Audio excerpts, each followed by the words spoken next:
Sorry about that. I accidentally flipped the camera.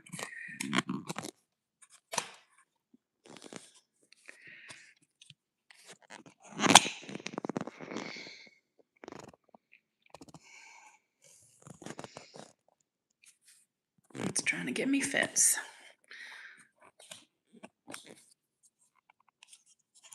All right, now let's adjust that. This is not going to be the absolute best angle, but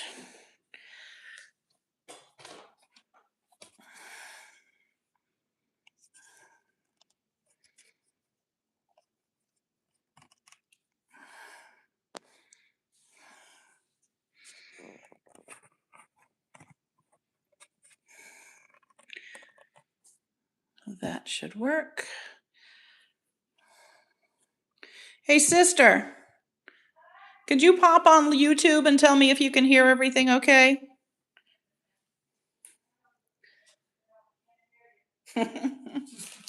True. True. Said true, I forgot. I said, would you hop on YouTube and see if you can hear and see me okay? Because I have the two different things. I have no device in which to do that. I normally check it. Go to us and it should tell you that we're live. Hopefully it will tell you that we're live. I have to search for us. Junk Gypsy Sisters. View channel. In Vintage Playing Card Journal Live. Okay. Go away and see if you can hear me. Just want to make sure. Yes, I can hear you. Okay, perfect. Okay.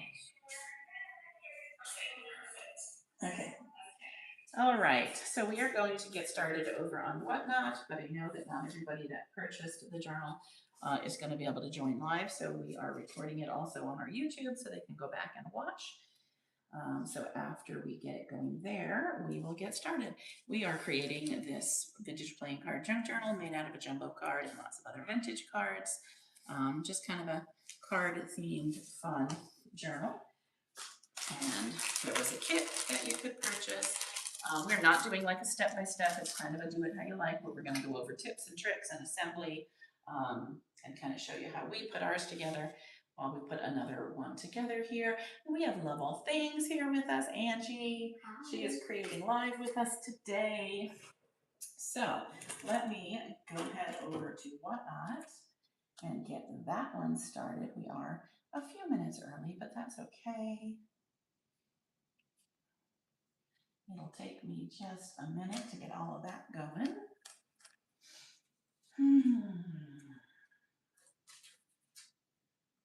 There was an antique store in Fredericksburg, Texas, called Junk Gypsies. No way. Oh my gosh. We didn't get to go. It was closed when we were there. Oh man. Yeah. I was like, that's funny. Well, so far, both of the states we've run our business in, we've been able to get our business name, so it hasn't been in use anywhere else, which is a great thing. All right, we are connected to OBS. Let me start the show.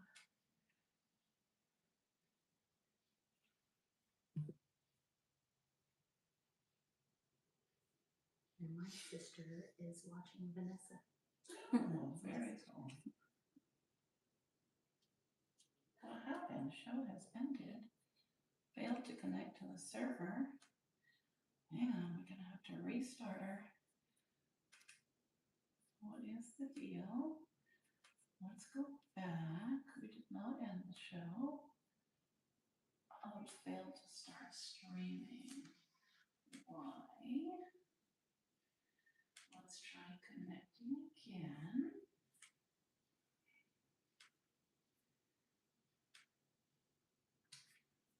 So weird. What's going on? Might be the internet. We have so many internet issues here. This is why I wanted to start super early.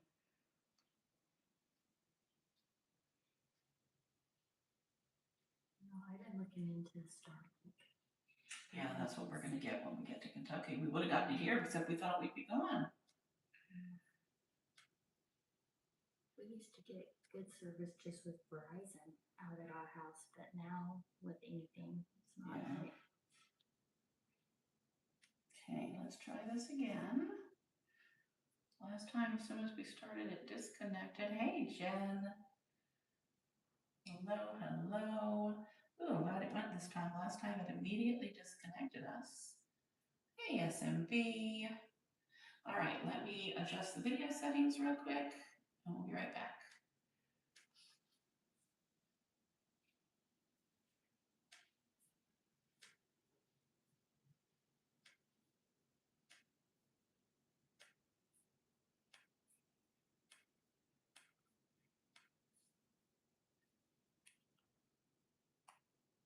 And we're back. All right, so for anybody that cannot make it or comes in late, we are also live on YouTube. So there's 2 different cameras running. I'm wondering if that's why we got some interference initially. The YouTube image, I'll be very honest, is not going to be quite as good. The angle is a little off to try to get both cameras to work together. It's what I had to do, but it'll be there for anybody that has to leave or can't stay or whatever. So bin sales are up and on, and we're actually going to run some specials. The things that we are using in here are all listed first in the bin, like the jumbo cards. So if you've got the kit, we're going to be putting this together, going over different ideas and how-tos. Obviously, you guys can be as creative and do everything the way you want to do it. We're just going to go through how we did it and do some of the prep work and assembly. Yes, although we don't have all the items for sale, but if you purchase anything, you can go back and watch the show by going in to see your video receipt. Even though they don't really stream the past show anymore, if you go into your video receipt, you can always see before and after, and you get most of the show. So it's really kind of weird. So this is what the journal looks like, the way that I chose to put it together. It is made out of jumbo cards, some vintage card themed cards, jumbo playing card with cloth and cardstock spine, some printed papers that came in your kit, some tags, some altered cards, some fun vintage paper. So all of the things came in that kit. Antique dictionary pages, fun card themed papers, stuff to make tags and pockets. And so we're just kind of going to go through and do some distressing and assemble it. And then obviously you guys can finish it the way you want to finish it, but I will show you how we did it. Some people like to do it exact. Some people like to do their own thing. And this was a couple of months ago now, and because of date changes and things that I had to fly to Florida for court and stuff, it got put off, and now I have to go to Alaska to help. My sister has her open heart surgery. So I'm like, okay, we got to get this done. Didn't realize it was Father's Day when I scheduled it, so sorry to you guys that affects you. Doesn't affect me. So I didn't think about it. So it is done in 2 signatures. You can see the fabric here in between. I machine sewed. We're going to talk about hand sewing. We're going to talk about stapling. If you have a long arm stapler, you can put your spine together. Hello, hello. Lost my train of thought. Oh, long arm stapler is what we'll be using in the one today. So tags, cards to alter. We're also going to talk about altering playing cards. So if you're a playing card purist, close your ears because you'll hate me. But we are going to alter some playing cards, which is how we got started in cards, altering them for junk journals. That was our thing. Made a little pocket here. There's fabric, there's trims, there's gems. There's all sorts of stuff, all kind of card themed. This could be taken in so many different directions. You could just do all playing cards and make more pockets to store your vintage playing cards. You could add Alice and Queen of Hearts things and make it an Alice journal. It's just a nice basic, these card tiles, poker tiles are so fun. You'll see them throughout it. So that is what it's going to look like. So I'm going to put that finished one aside because I will refer to it because it's been a couple months since I made it. And those of you, hey, Lindsay. Hello, Kay, love to crop. Hey, Wiener Junkies. Sorry, I was busy talking. We're live on YouTube and doing this here. Move to the right. Okay, got it. Yeah, I'm kind of off center because I've got two cameras and I'm trying to make sure I stay within both cameras. For here and then for YouTube for anybody that bought the kit but couldn't join us today. So definitely give me notes. I may not see them right away. I've got Love All Things Angie here with. She is not a crafter, but she's a card person. If you don't follow her, give her a follow. But she is going to create, so I'm also going to be helping her. She's like, I'm not crafty. I'm like, it's okay, you can do it. So this was the kit. Oops. We're gonna take this stuff out and talk about what's in it. And that way, those of you that didn't buy the kit, I'm sure you can have similar items that you could make one. So the first thing was 2 jumbo cards. You would have gotten a black suit and a red suit, hopefully. I tried to make sure everybody got one of each. Yes, she's physically with me. She is sitting right here. Say hi, Angie. Hi.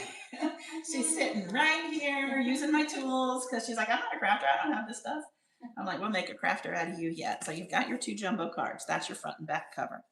And if anybody needs jumbo cards and you like this idea, we have those for sale in the Buy It Now. That's the exact one we're using. We have the next one, and I put a ruler next to the pictures. The next one is just a little bit smaller, and you can see a different pattern in case you like that one better. But they make great covers, so it's like a 1/4 of an inch shorter. These make great covers for junk journals, you guys, especially if you're doing something card themed. Then we have the smaller size, and these are also in there, and we have this blue pattern. So much bigger than a standard card, but not as big as these. These are perfect for mini journals. You guys, you can make a small journal out of this and have side pockets and you can slip 2 playing cards into each page if you wanted to do like a mini collection. We might do that next. And then we've got these 2 patterns. And SMB, I think you have the blue of this. I think you had it in your show the other day. And then there's that blue pattern. So these are all the littler jumbos. You get 8 for $2. The big jumbos, you get 6 for $2 if anybody needs to grab some. They are in the Buy It Now. And this size, I wasn't going to do this, but I think I'm going to just put it on a flash sale. Because why not? Let me see. Where is it? Where? It is right here. Let's run a flash sale. Let's do it for 45 seconds. We'll just do a little bit off of there. There we go. No, she's not in our family. She's just here crafting with me. She lives in the next town over and we live in rural Idaho, so we consider that a neighbor. And so we got to know each other through here. So let me unpin that because I don't want that pinned on there. Unpin. There we go. Today you're all on here, right? Yeah, no. She's just a good friend. She's become a good friend. So anyway, these are on sale. If anybody wants to get 6 of these, you're going to get some discount off if you want to try your hand at one of these. So those were the first 2 items in your kit. You've got your bag of fabrics and trims. So the wide ribbon we'll use for a pocket. This is all the things to embellish with. You've got your bag of goodies. This includes your vintage playing cards, your new playing cards, your tags, your printed small papers, your library cards and pockets, all that kind of stuff. You've got your different pages. So you'll have a contract score sheet for a bridge. You'll have, these will vary, but it'll be something with a suits print like that. You'll have another bridge. So this one is a darker teal. This one is black. I've got some of the pad on there. You will have this Vintage Association of American Railroads billing repair card because it's the right size and it's just a cool vintage paper. You'll have a white doily. You'll have another one of these, a black envelope. Here's your antique pocket dictionary page.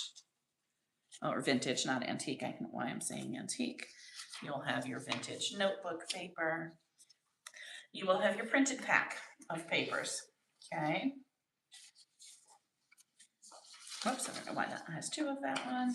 So you will notice there are paper. And then do you have a cardstock one? Or are they all paper? I can't remember whether I did them. Yes, okay. And then you'll have this one, which is cardstock that we're going to make trifolds out of.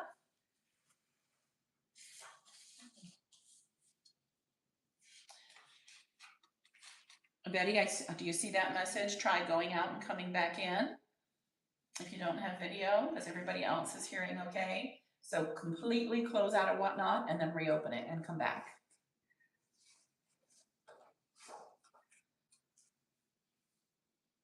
So the cardstock one and then your paper ones. And then you have black cardstock and white heavy cardstock. So those are all the things that we need to do this book. So for right now, we're gonna put these two aside and we're gonna put our 2 cards aside. Because what we're gonna work on is prepping our papers. And we will use a lot of ink. So I like the Tim Holtz Distress Oxides. I've got black soot. I've got fired brick. I've got gathered twigs. And then because I don't have a true red in there, I'm using a Stampin' Up! Stamp pad of real red. So we use brushes when we do our inking. Because it gives you a little bit better, that ribbon wants to stay with me, a little bit better control. Some of us, myself included, are very heavy-handed when it comes to ink. I've really had to learn to back off because I put it on too heavy, too dark, and then I get upset. So, oh good, I'm glad you can hear now. So the first thing we're gonna do is trim our papers. You can see they were printed with a border. They were not 8.5 by 11 size. And you can see I trimmed them down. We don't want that border, and it makes the papers bigger than our book. So we're gonna trim all those white borders off. Hang on, Angie, you're getting ahead of the game. Angie's picking up scissors like, no girl, no. Oh no, Oh, look at it, right, So we're just gonna trim those white borders off, top and bottom, and then. Are they trimming right now? What? Are you doing like a big trimming right now? Yeah. But you can use your focus tape down. Okay, now I'm looking at that and realizing I need to trim a little more because this is the height of my book. So I'm going to trim a little more off. If you want to take a measurement, that would be the smart thing to do. So oh, look, Angie, you have a little arm to open out. And I can see on my number 1 cut line that I am at 6 3/4. So that is the height I'm going to cut all my pages.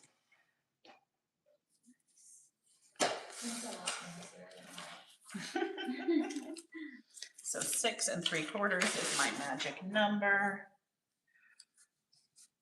So go ahead and get your pages trimmed.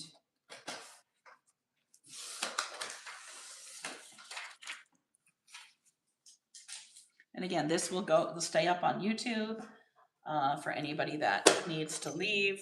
I totally did not realize it was Father's Day when I scheduled this for today.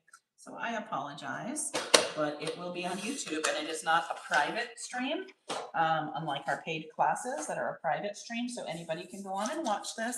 So if you're thinking it's something you'd like to try, you can certainly go on and watch it in the future and get some ideas.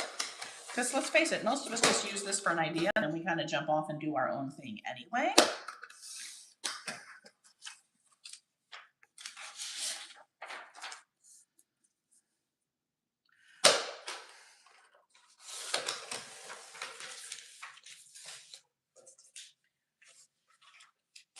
Oh, absolutely.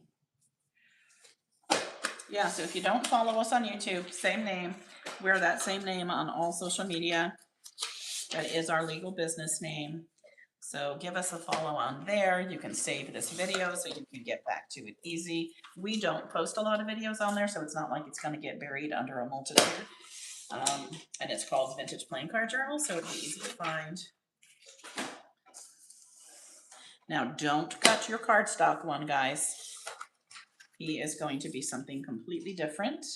He is not a page. Okay, so now I know I'm going to lose some of my pretty border, so I'm going to try to kind of evenly take off both sides, which means more cuts, and I know that that's kind of wasteful, but it is what it is. Okay, so I've got these guys cut to size. Give everybody a minute. Everybody meaning Angie, because she's still cutting. I'm slow. No, you're not slow, girl. You're new. I've done this before.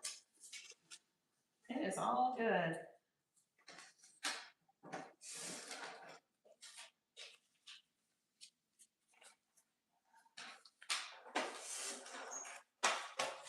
Once those are cut, I'm going to grab my other pages.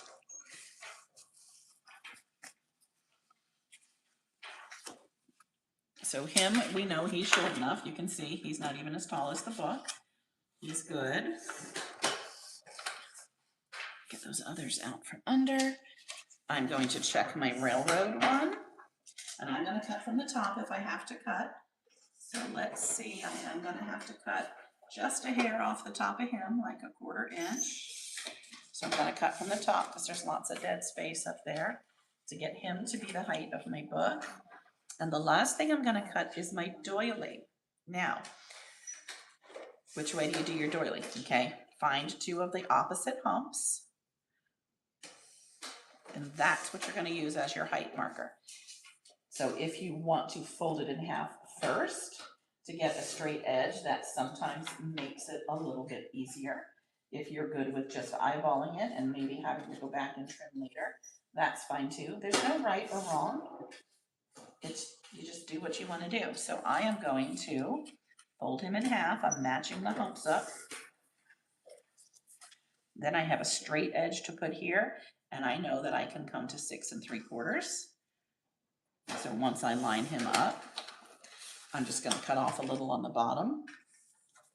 And then I'm actually going to take a little hair more, because if those little pieces they're a tiny bit too long and they pull, it'll destroy my doily. So I took some off. That's going to be the bottom of my book. Okay. Everybody good on that? Relax.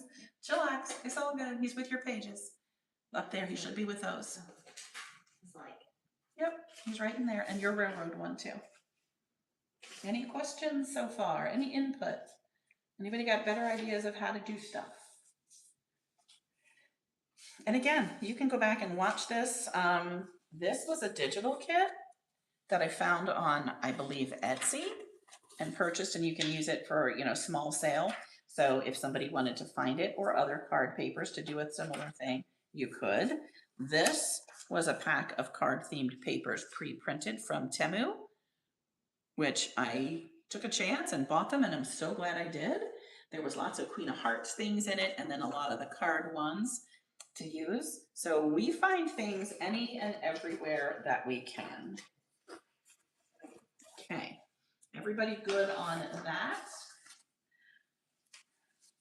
Papers are cut, doily is cut, railroad is trimmed. Set your pages aside.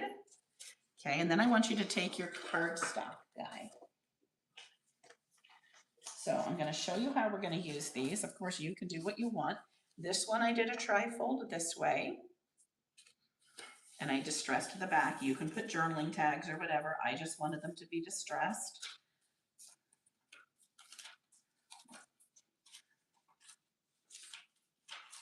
This one, I did a tri-fold this way, and again, you can put journaling tags. Whoops, I'm a little off screen.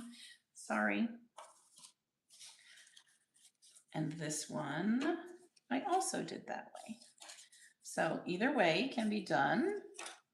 But as you can see, we're going to cut strips of 3. So that'll be a strip. Each one will be a strip.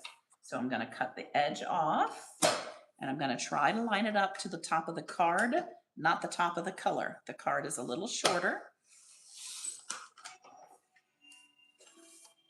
And then I'm going to come in between them and do the same.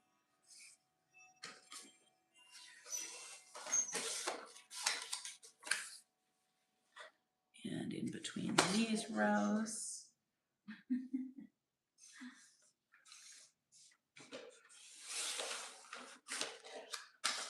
This one has a little extra space between some of them that I have to trim off. Okay.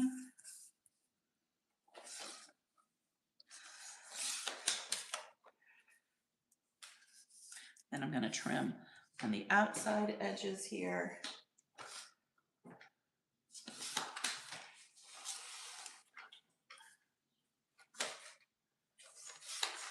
So I have a set of 3 cards in a row.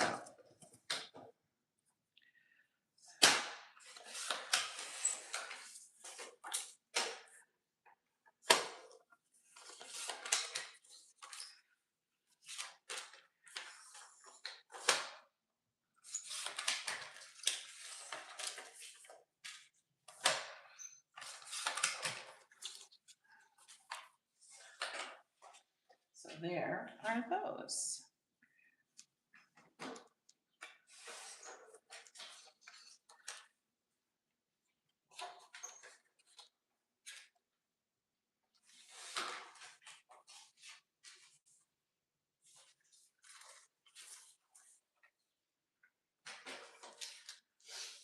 So this one, again, you can choose to do Z-folds or tri-folds, whichever way you want. This one I chose. Now, if you're a scorer, you're going to want to score your lines.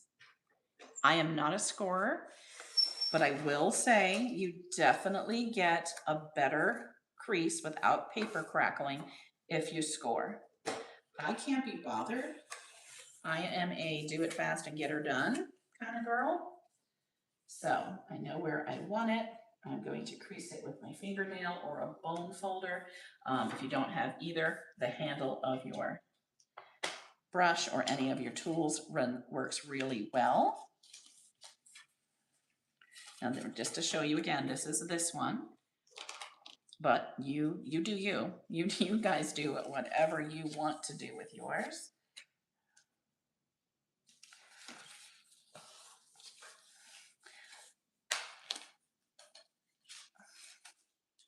Now, I'm a little off on that fold. I was not careful enough, but it's not the end of the world. Now, because I'm between cards, what I'm going to do next is get my scissor out, and it's important to have a good scissor. And you guys, let me tell you, there are very few things that we are brand snobs about. Scissors, glue, and adhesives in our books is one of those things, because the right adhesive will make all the difference in the world. And I am just rounding that corner. Now, you could use a corner trimmer if you have a corner trimmer. I do. I did not bring it out, and it's not that important, but I want them to look like they're individual cards that are hinged.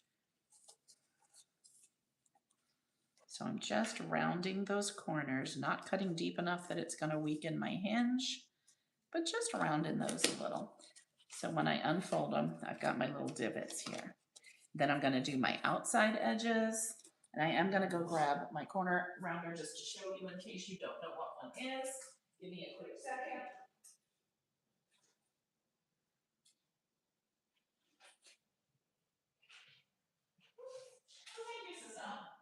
She must be listening from the other room. She met me at the door with it. She's a good friend. So this is a corner rounder. We Are Memory Keepers by American Crafts is the one that we prefer. Let's get the right size corner in. And it just makes them perfectly round. There's 3 different tightnesses for your curves. Hang on, Angie, I'm going to have you try this so you can see the difference. And then I can go back and redo these corners if I'm wanting to use my corner rounder.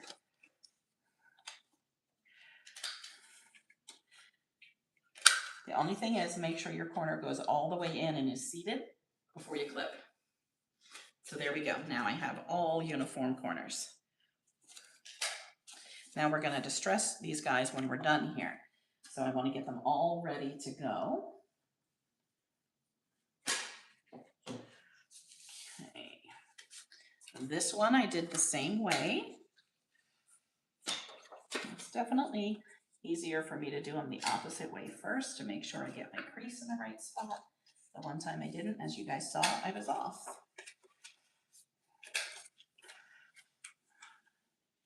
That struggle is real. If I took the time to measure and score, I would be much neater. But again, I just can't be bothered. It's a personal thing. It just is what it is. Okay, we're going to nicely press those edges. Bone folders are great for this. Bone folders come with your scoring boards. So if you have them, everything's nice and neat. What do you think of the corner rounder? I like that. Yeah, except for I right? didn't fold it even on there. Yeah, I didn't either. It's all good. It's all good. Again, there, you know, nothing is perfect when it's handcrafted, and that's okay. Hello and welcome in, everybody. We are putting together this vintage playing card themed mini journal. So we're just kind of going through some of the prepping of the papers, a lot of the items that we do have for sale. If you did not get a kit, if you're interested, you can get some of those things to make your own. The kits did sell out pretty quickly. Thank you all for purchasing them.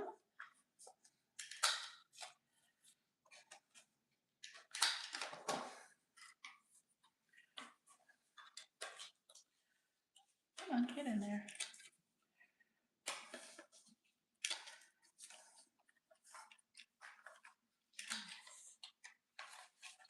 It definitely makes it easier and quicker. So these two, I did them this way as a trifold. The third one, I did a Z fold on. So it's kind of like an expanding pop out. Let's see, so it's here. And you can see the paper cracking. That's what happens when you don't score it and if the paper is very thick. But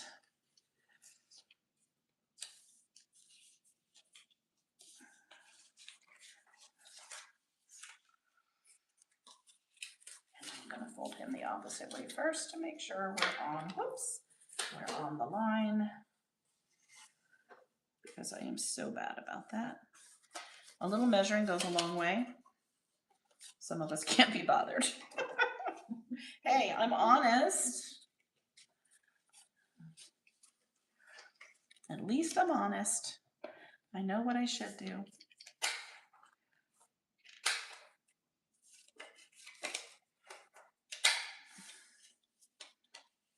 And this one I'm using a tighter corner just because when I did the last one on the rounder corner, I'm looking at it and thinking that might be a little too round. I don't know.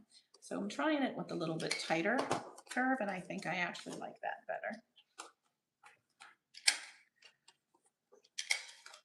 Oh, all right, so this one folds out that way. And again, it's just an embellishment. It's just a fun or an area to write. But what I was thinking is these would be so fun, whoops, to get some smaller pocket pages, and you could even store more of your cards. So it would be kind of fun to do that. So now I am going to move my paper cutter away, and we are going to ink and distress for a while. So on these, I'm working on the backs, and I get really messy with ink, so I am putting an extra paper down. Let's move those away with my pages.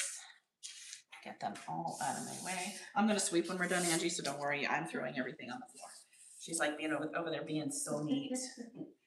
So I was very limited in the colors I wanted to include. Other than reds and blacks, the only color is on these burgundy and green cards.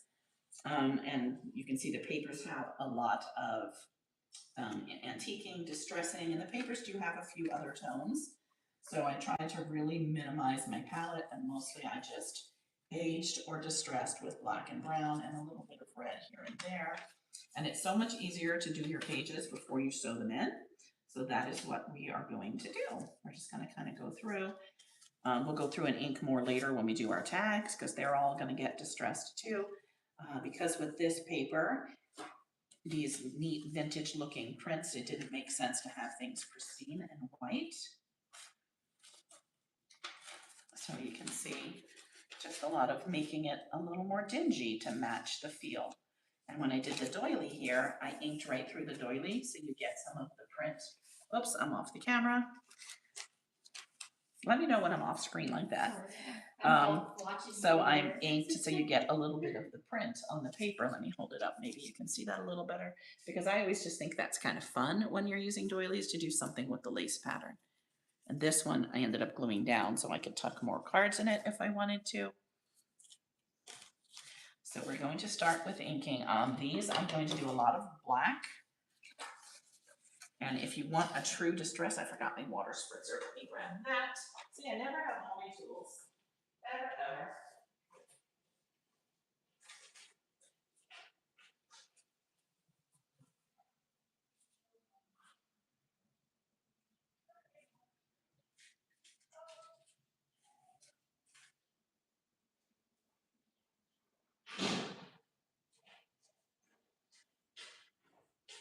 Okay. So when I heard you say water, I thought you meant to drink. No. So I just keep a little spray bottle with water for when I really want to do black distressing. And it does take time to dry, so we won't be putting these in today. And if you don't like the distressing, that's fine, just ink a little and go. But I like the very distressed look, and you can see I got a little heavy there, but you see here how you get those little splotches? That comes from spritzing with water when your ink is fresh, or your oxide. I like the distress oxides more than the distress inks. You can use either. They just have different workable times. So I'm just gonna load my brush, and I'm gonna start off the edge and come in. Oops, I bent this corner. That's what keeps you from getting too heavy in a spot you don't want, is if you start off the paper and work your way in. Get inking, girl. You got a black brush. I'm like, just watching.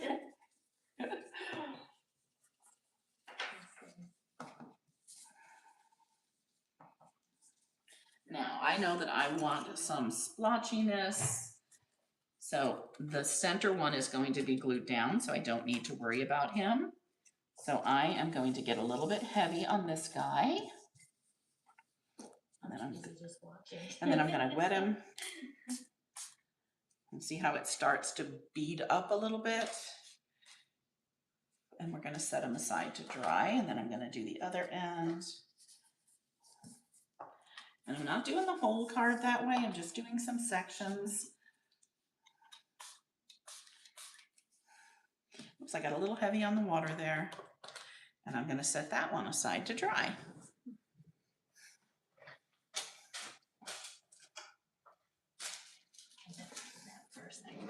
Yuppers. You're gonna need more ink than that. Give me a brush. You gotta load it. Yeah. You gotta load him up with ink. You're welcome.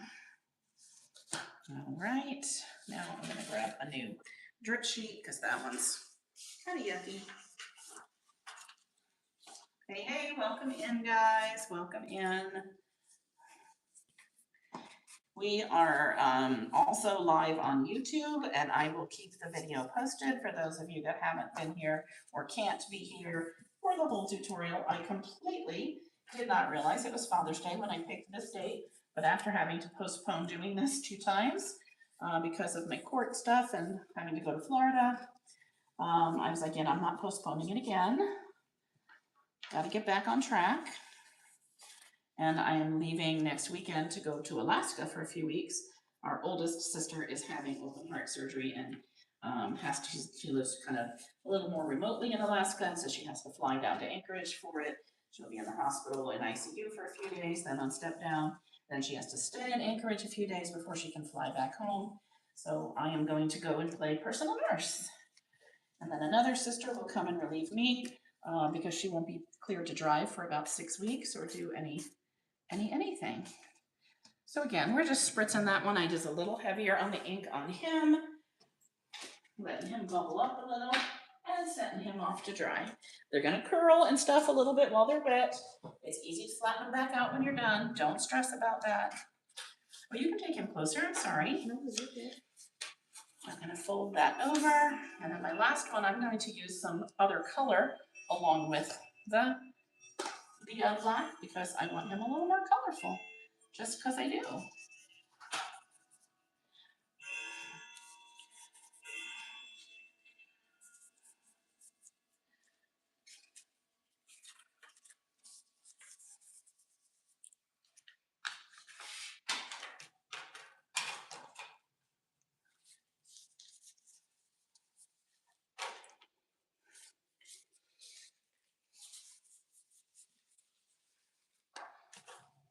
want these guys nice and grungy.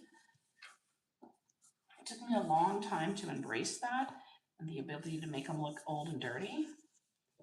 It was not my forte, still isn't my forte, but it took me a long, long time to embrace that. I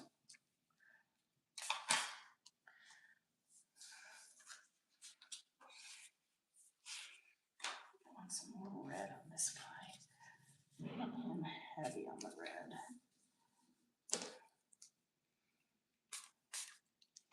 And then spritzing him and putting him away to dry.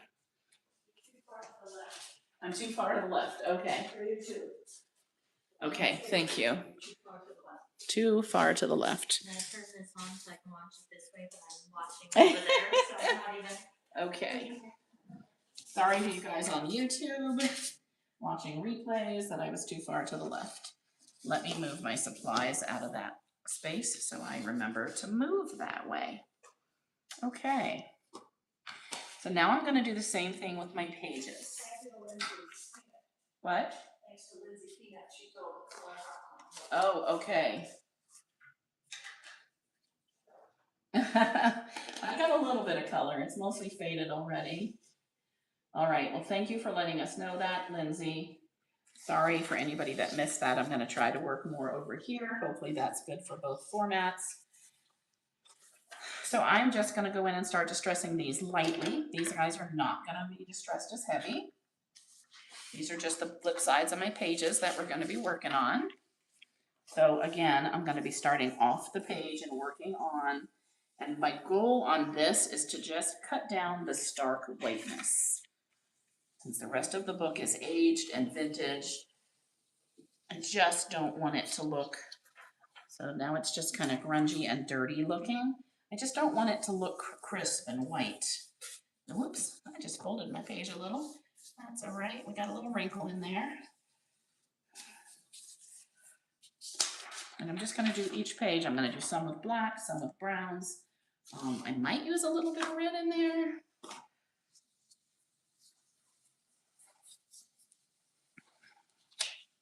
And I'm going heavy in my middle because that's where my page is gonna be folded and coming out. And then it can fade towards the center. And again, you could buy digital ones that are already all done like this, and they're beautiful. I just like kind of creating on my own. And not everybody wants to invest in digital kits right away or ever, depending on what you do. But there are some beautiful digital kits out there that we have used, like this flip side. This is a digital kit, and I love it.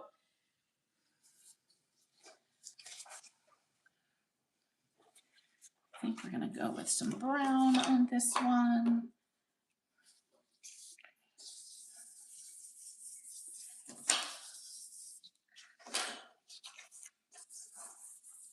Yeah, she's throwing stuff at me. Can't take you anywhere.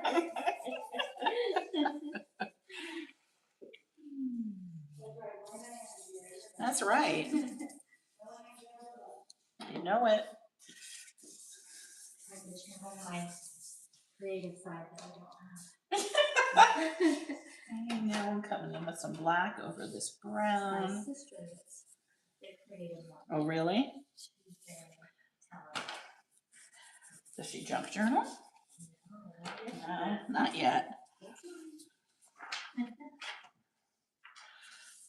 And again, once you put your book together and you find something that needs more, you can go back and add more, but it's just hard to not have it look lopsided once your pages are already sewn in and you can't get in the middle or stapled in. I think we might do a little red on this one. I'm feeling adventurous. I don't love this red, it's an orangey red. So I'm just gonna go very light with it. Maybe I'll use the Stampin' Up! Red. That's a true red.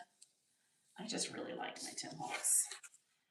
The Distress Oxides are fun, even though we're not gonna be spritzing these pages.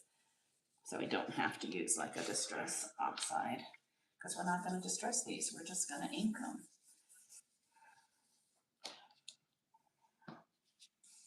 Now coming in with some black.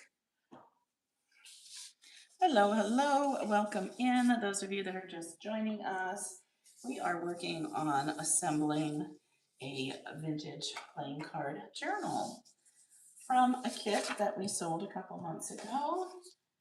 We're just kind of going through ideas. I'm distressing some pages and some papers, and then we're going to assemble it. And then we'll flip through again how we embellished, in case anybody wants to take screenshots of any of the pages, so that you can go in and refer to it later when you're finishing yours up.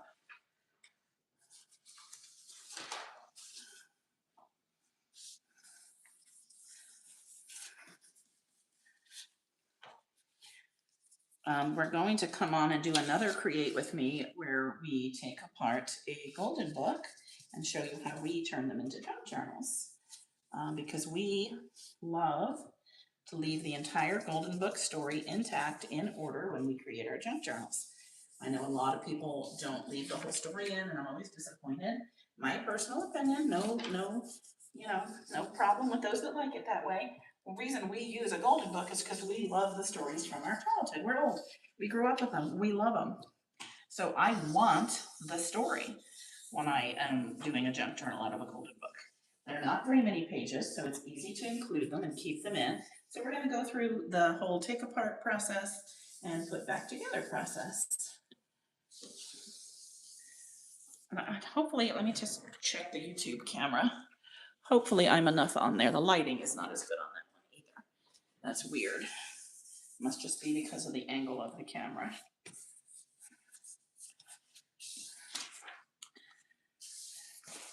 Okay, let's see. I'm gonna try a little bit of the Stampin' Up! Red and see what I think of it. Come on, sucker, come forward. There we go.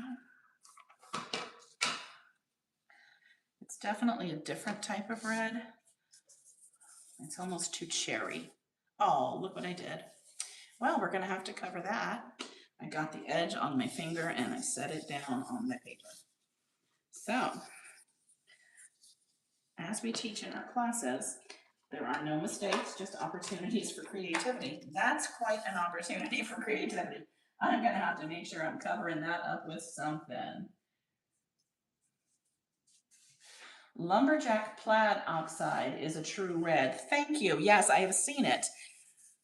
We have not purchased it. And so it is a true red, then we need to get it.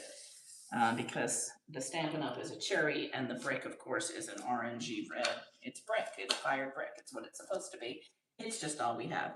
So I'll get super creative with how to hide that flaw there, where I stuck my finger down. Because that's what you do. It's just an opportunity for creativity. And stuff is your when are we doing a golden book demonstration? I don't know. We don't have it scheduled yet. The nice thing is I am trying, like today, to also record these for YouTube so that if you can't be here, you can watch it on YouTube. But the quality of that video is not quite as good because the angle is not quite as good. All right, so I inked all those pages. Let me take a look back through my already made book. I did not distress, I did distress him a little on that edge, but he is good. He is good. Just want to make sure I distressed everybody that really needs to be distressed before I sew them in.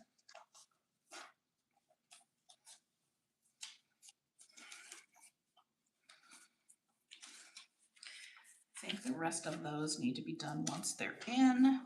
So I think we're good. So now here's what we're going to do. We are going to choose our papers and put them in order. So let me close up these inks. Move these bad boys out of the way. Okay, so pull all of your trimmed and inked pages, your squares, your game sheets, not your cards. You don't need those right now. You need everybody else. Angie, can you hand me my dictionary page? He slid away. Thank you. My envelope. Thank you. All right. So, oh, thank you, sister. So we're going to take our notebook paper.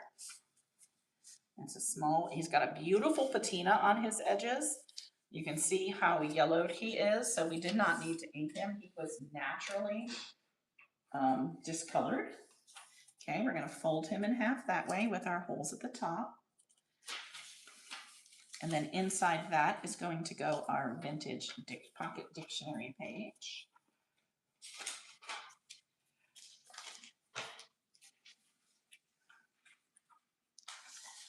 And then this page, I'll give everybody a minute to find him. Yeah.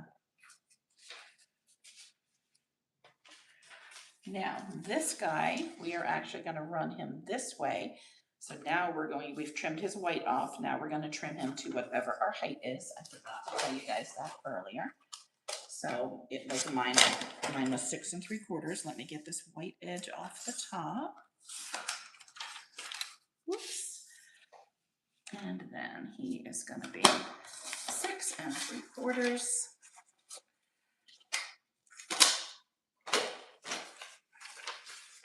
And we're going to fold him like so. And he will be the next page to go in. He is taller than those other guys. He's the height of our book. Okay, and then we are going to cut a piece off of our black cardstock.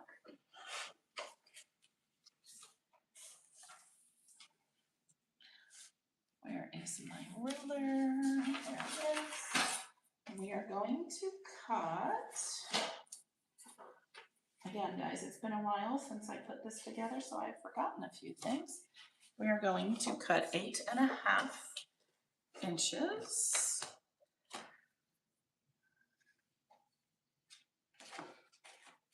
Guess I should stop putting my swing arm away because I keep needing it. And that's going to leave us this for our spine.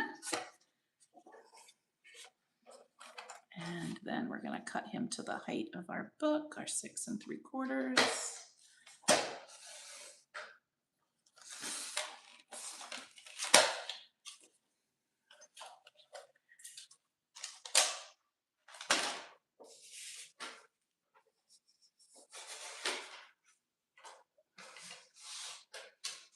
And we're going to fold him in half this way. And again, if you're a scorer, score him.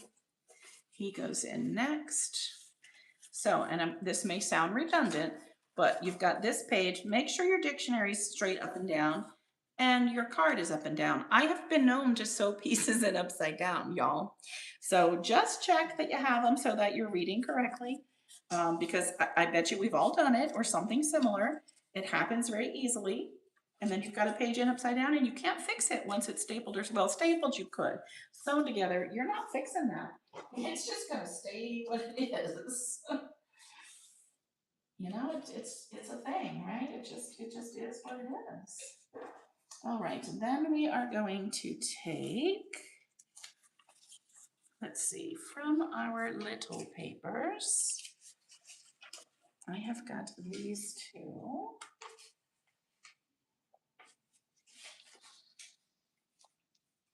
I'm going to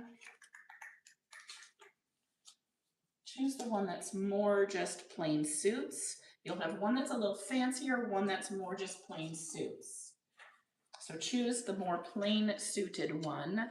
I'm going to show you mine. I'm going to show you what Angie has. Where's your other one, Ange? Okay, so let me show both. So here's my two, a fancy and a plain. Here's they're gonna vary. Here's Angie's, a fancier and a plainer. So you're gonna take your plainer and you're gonna fold him.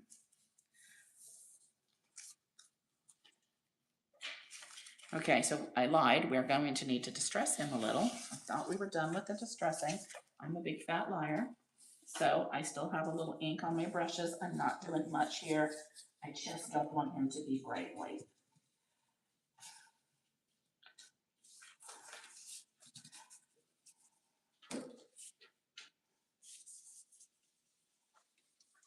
I'm just using whatever's left in my brushes, just to tone down the bright white.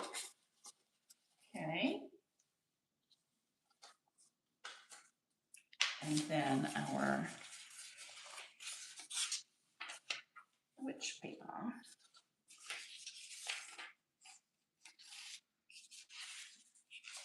Sorry, I'm trying to see which page I used here. This one. Okay, so now we're gonna take this guy. And I didn't have you cut these white edges off immediately because sometimes, and this is gonna be up to you, sometimes you might wanna glue a trim on your edge, and then the white just gives you extra space to glue to, so you're not covering your pattern as much. I did not do a trim on him in here, but you certainly could. Let me grab, can I have that? Oh wait, where is it? Here it is. I had a bag of extras from the last book I made. So say I decided I wanted to add velvet along his edge, and I wanted to cut a strip and glue it. If I have that white strip, it gives me more to adhere to, or a ribbon, or like, a piece of the sheer. So before you trim it, just know if you're gonna leave it plain, trim it. If you might wanna add an embellishment, you might wanna leave that edge on there. So just a thought process thing. All right. Oops. So this guy, I'm going to leave it on there because I'm thinking this time I might want to add some trim onto him. So I'm going to fold him right down this center.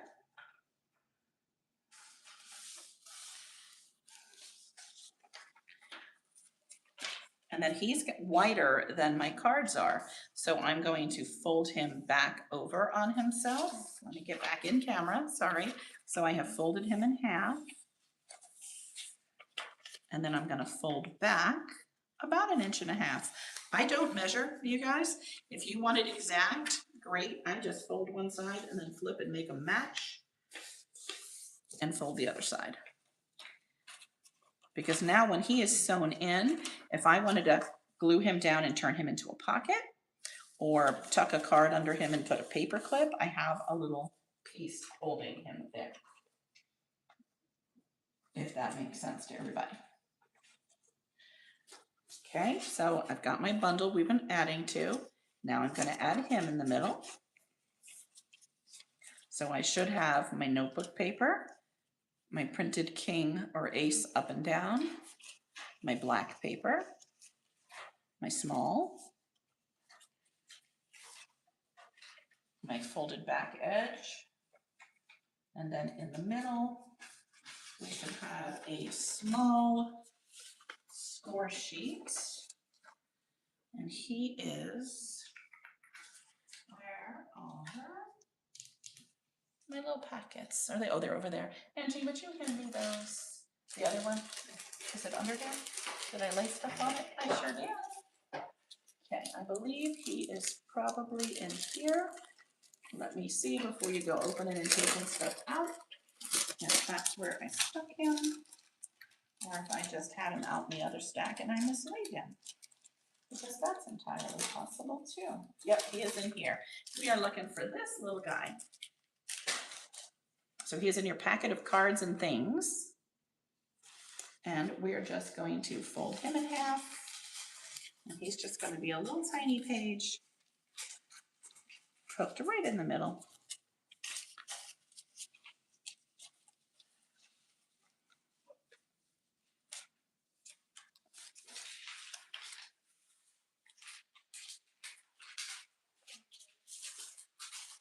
Welcome in, those of you joining us.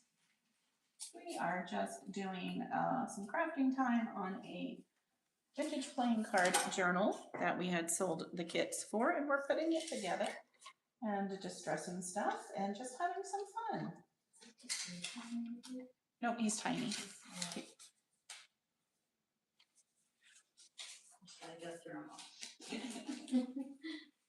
Oh, he's itty bitty. Yep, one of those. Okay.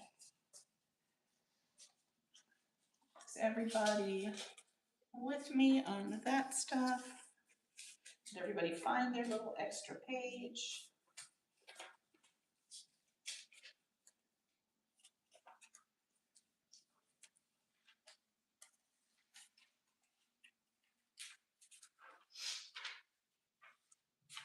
Okay. And then we're going to take this page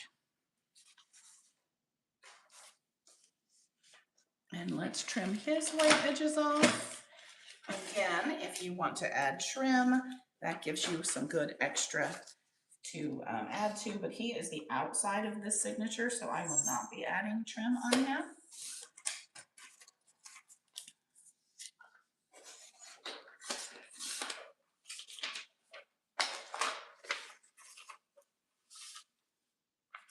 And I am folding him in half.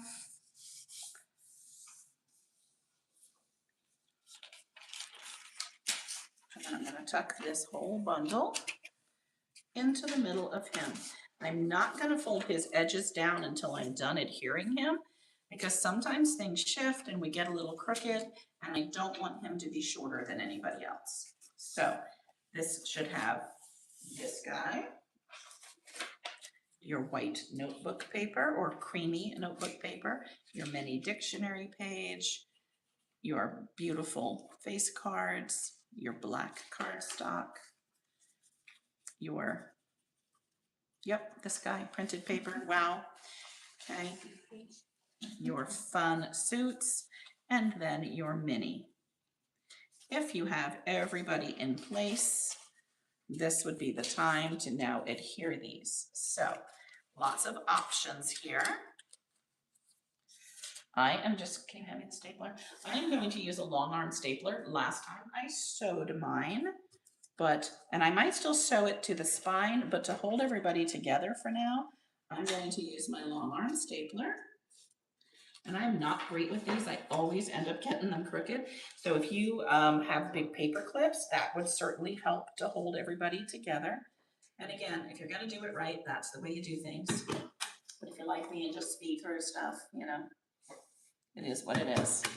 So I did two, both on him, because that's the page that's most likely to spin around. We can't just put one in the middle, right? He's the littlest. So now I have all of my pages together. Everybody's caught and being held. Got my little folds out here, which once I sew him to his fabric, that's not gonna matter. I'll hand that off to Angie so she can do hers. So to do this spine, let's just talk about options. I did a wrap of cardstock on the outside edge with the cards. Then I sewed each of my signatures, and we can do that by hand, we can staple, we can machine sew. I sewed each signature to the black fabric. Like you see here, I'm gonna hold it up here so you can see. They are sewn to that black fabric, and then I adhered the black fabric to the outer spine. So it has an inner spine and an outer spine.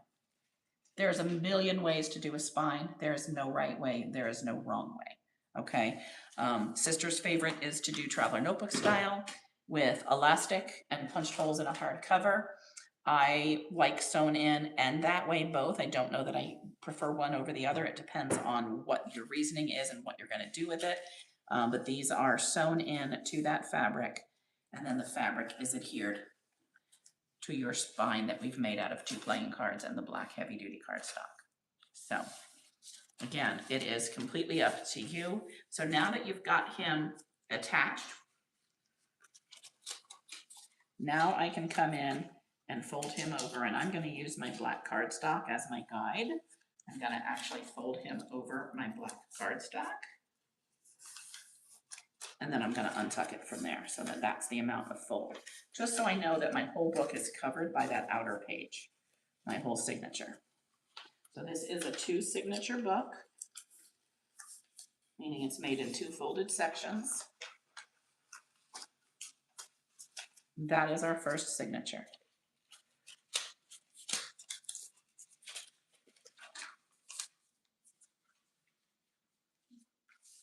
Any questions on that?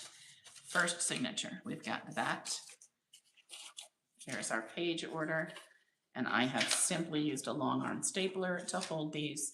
Later, when I attach them to the spine and hand sew, I will just make sure my marks go around those. And later I could then go in and remove those staples if I wanted to. I probably won't bother because they're not hurting anybody.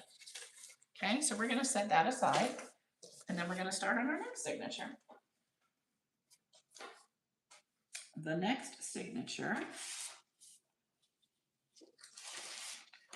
trying to find the right paper.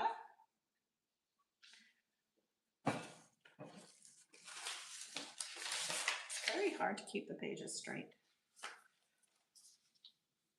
I think it's you. Let me look. Yes, it is this guy. Okay. So we'll start with him. Oh, look, that's where I had that big boo-boo. But you know what? Look what's gonna happen. Is that my front page? Nope, that's my back page, so it's going this way. So I'm going to look real quick and see what my back page has on it, and it has a pocket. So that's gonna get covered by the pocket and the tag, so I don't even have to worry about the fact that I did that. All right, so we are going to fold him in half. Now I did trim him down a little bit rather than fold him over, but we're gonna wait again until we get our book assembled to determine where to take him down. Okay, then we're gonna have our railroad billing repair card. Lovely vintage railroad paper there. We've already trimmed him just a hair.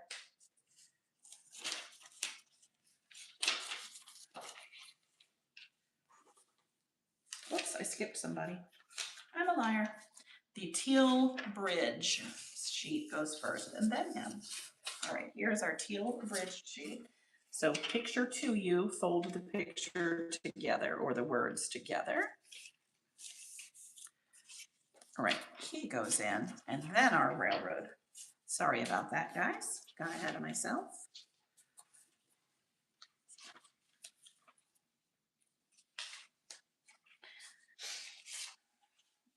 Then our fancier of our card papers. And you guys, I did mine this way. You could just as easily do it this way, depending on how you want your stuff to run, because it'd be cute either way.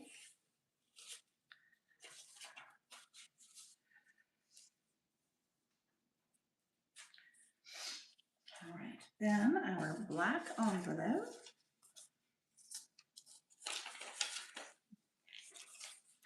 So open his flap up, turn it so the full black side is to you. And fold him in half. We use envelopes or bags in every single junk journal we make. You have all this space to embellish and you have an instant pocket. They are the best. Then our doily. Now remember, you trimmed the bottom edge of your doily.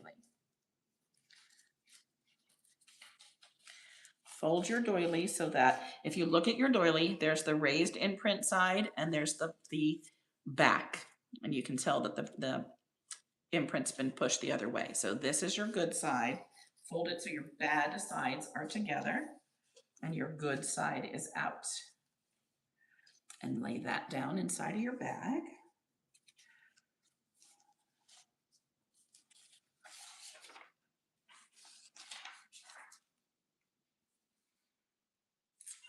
And then this guy.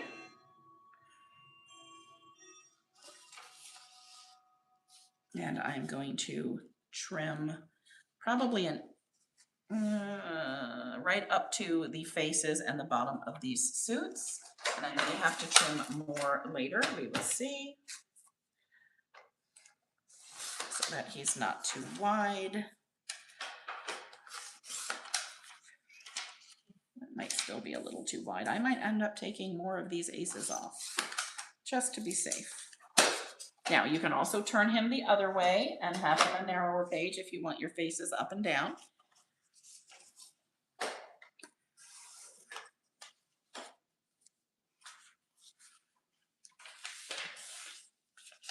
So I've folded him facing in. And then our last one in here is our other contract bridge score sheet. Now you can take this perforated edge off if you want. This was out of a score pad. And then fold it half and half. I left it on because I just think it's kind of fun to see where it's taken off the play pad. But if you don't like that look, certainly before you fold it, take that off and then fold it with a new height.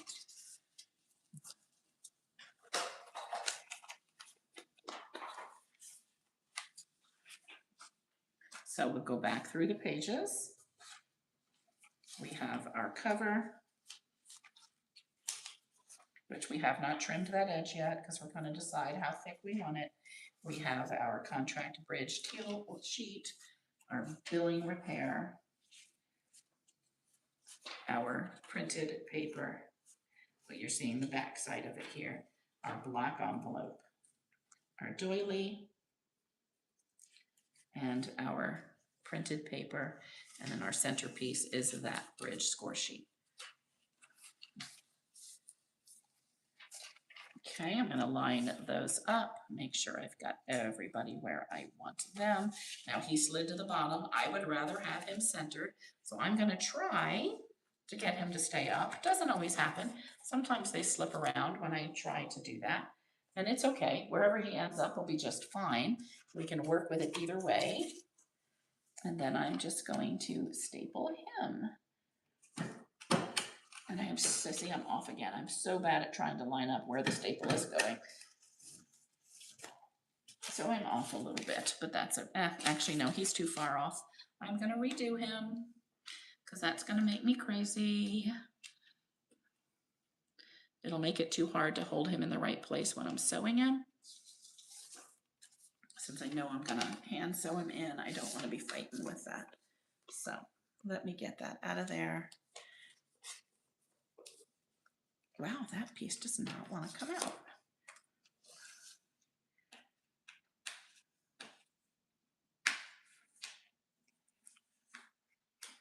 Okay, this stapler is like really bent them in. And I don't have the right tools out here, and I am not using my new scissors. I don't have any nails. Yeah, me either. Okay, there we go. We're just gonna redo that because I suck at stapling. I do better at sewing than stapling. Wow. So welcome in everybody that's popping in. Feel free to shop the bin. We are just doing a create with me today. Doing some crafting of a vintage playing card journal. Wow, that one didn't want to press down. Okay, there you go, Angie. So that's just again to hold my pages, and my envelope is sticking out the top a little. I am going to have to trim him. Just that little piece off there. And you can see I actually went a little crooked. My paper slid down, so some of my papers are sticking up a little bit. Probably not enough to make a difference, so I'm not going to worry about it. Now, again, I'm going to open it to my center, see where my page comes, and I'm going to trim that off there. I'm not going to fold him. You certainly can fold him if you want. I'm going to make a mark with my scissor, so when I take them to my paper cutter and line them up, I know right where I want to go. And if you wanted to fold him under so that you instead have another pocket little edge there, that is certainly something else that you could do.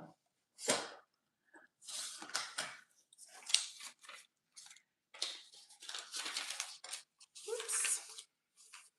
There's my big mistake, my big smudge.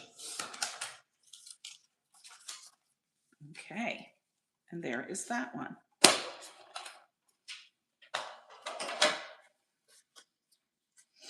So those are our two signatures for our book. Would you hand me my other signature? Thanks, Angie. She's handy to have around since I keep losing stuff. Which is my top and which is my bottom. So I have got, whoops, my two signatures. They are attached, they are folded, they are distressed, they are ready to go in. So here's where you gotta make a choice. how do you want to put your spine together? Okay, I'm going to show you how we did ours. Again, it is probably a little more difficult than it needs to be, simply because of the way I did the double spine. So if you don't want to do it this way, that's perfectly fine. In our fibers, we have black fabric that is a heavy weave, almost like a denim, but not quite. So in our fibers bag, we're going to take out that black fabric. It frays a lot, which is fun when we're embellishing on pages with it. Let's see. Sorry. All right.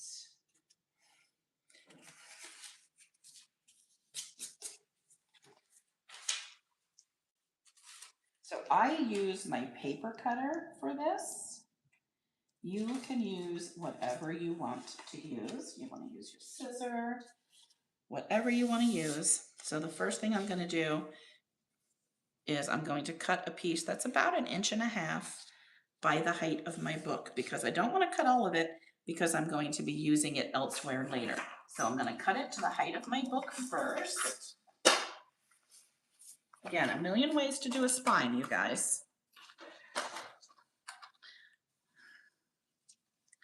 So going to my 6 3/4, I'm cutting that off to save to craft with. And then I'm cutting it about 1.5 inches, 1 3/4, even 2 inches if you want to be sure you have enough to work with. In fact, let's just do that. Let's cut it 2 inches so we know we have plenty to work with. If you're choosing to do your spine this way, I want you to have enough give. Okay. So if I look at my 2 signatures being on here with a little space in between, that gives me more than enough room. Okay. Now this is where you will need paper clips. Angie, would you go to the Diva Den? Diane hopefully will meet you at the door and get 8 big paper clips from her, regular big, not jumbos.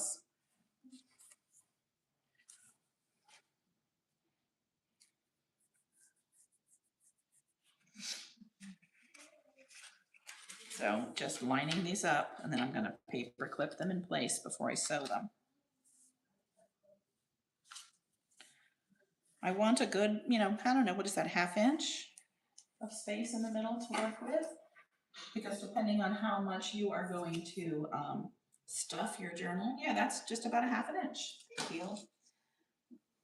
So I'm going to try to hold him in place from the inside while I open him out. And I just moved him. Okay, let's get the other signature out of the way. I'm starting with my back signature. I've double checked that I'm face up because, again, I've been known to do that. Okay, and then I'm going to go to my center and I'm going to paper clip him right on there. And then I'm going to do the same here at the bottom, holding him straight.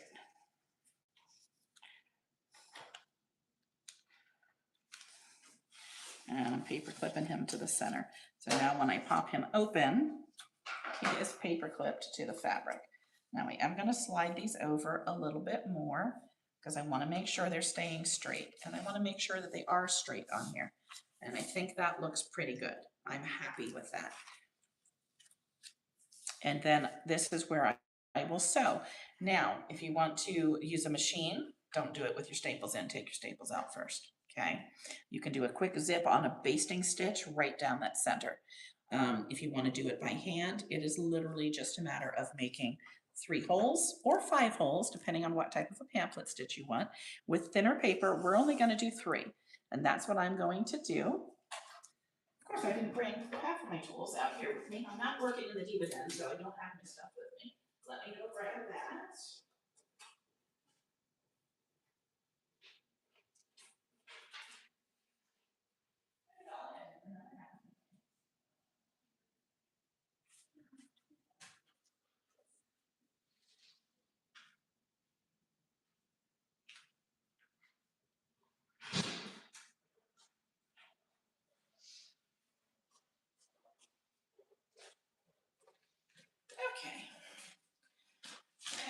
book all and I had to get my needles because now if you don't want to sew it all, you can long arm staple that whole thing. This time though, I would do 1, 2, 3 in between those, okay? Because you want it to stay firmly to your spine. So if you are going to do that, that is the way you need to do it. Huh? Oh, girl. We might be here all day if I try this. We can do it after class is over. Don't worry, don't staple it. We can assemble all your signatures and then sew them in later. It'll be much nicer if you sew it. And she's like, I'm just gonna staple it. I'm like, no, you're not. No, you're not. Because I'm bossy. I'm the bossy you. Okay. So I'm just gonna take a pokey tool. That is the official term. If you have a book awl, great. If you don't have a book awl, a pokey tool, literally, like a sharp stick, a sharp poker even from the Dollar Tree, works great. Okay, you guys? And then you should measure. I don't, because I'm bad. So my book is just under 7 inches. So just under 3.5 is my center. So I'm finding my center and I'm poking. Now I'm working on foam core, which is great when you're using a pokey tool because you can go right through everything into your foam core. Okay, if you are not using something like that, don't poke into your dining room table. Cardboard works great if you don't have a piece of foam core. You can poke it through on a piece of corrugated cardboard and that works really well. So 3.5. And then, what is it, 1 3/4 is half of that if I want to go that way. Or if we're just going to do 3, which is what I'm doing, I'm just going to go down 1 inch and up 1 inch. And I'm just going to do a 3-hole pamphlet stitch. And I'm just using a heavy duty of like a button hand quilting thread, a weaving thread, anything that's heavier than a standard thread, embroidery floss, twine, lots of things you can use.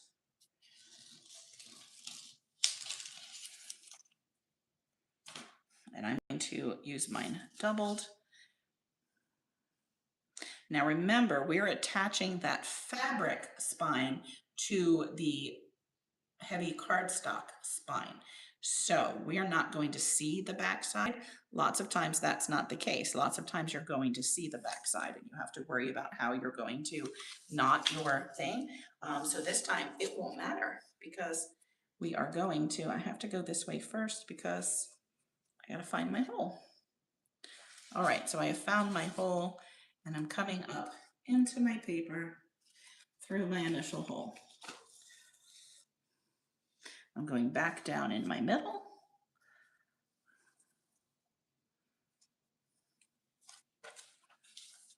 And I can see I'm buckling a little bit here. I just want to pull him flat.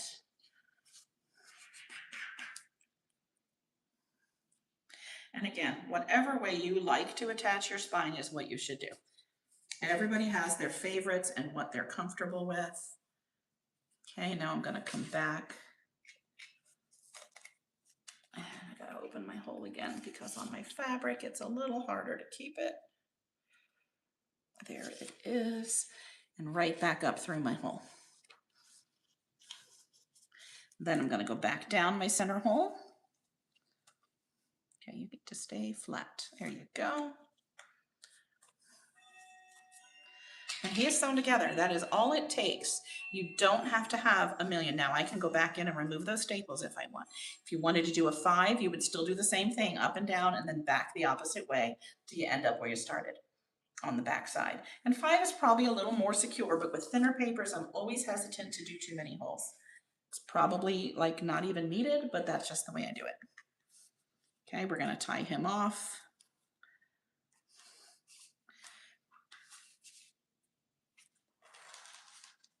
Hey, Katie. We are doing the vintage playing card journal that we sold the little mini kit for some months ago and I had to put off because of the Florida stuff. Finally getting it done. Now I'm going to unpaper clip that and fold him over and I'm going to lay my second signature, or my first signature, that was my second. And I'm going to make sure he's right side up because nobody wants to read the upside down dictionary. Okay, and I'm going to lay him there with a little less than 1/2 of an inch in between. And again, we're going to clip him to the fabric, top and bottom, making sure we stay somewhat straight. And I think I just did not keep him straight there, so let me fix him. Yep, nope, he did not catch my fabric. I bunched him up. So, redo. No good if you're bunching him up.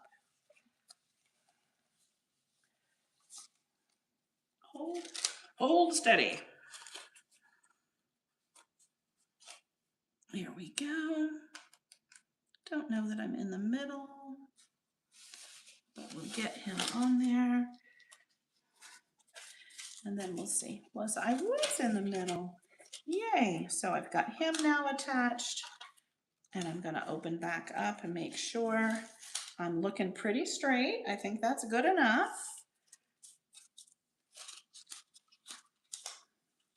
And we're going to do the same thing. We're going to punch our holes. Again, there's a million ways, you guys, to do a spine. If you have a way you like, go for it. We're just doing super simple here today.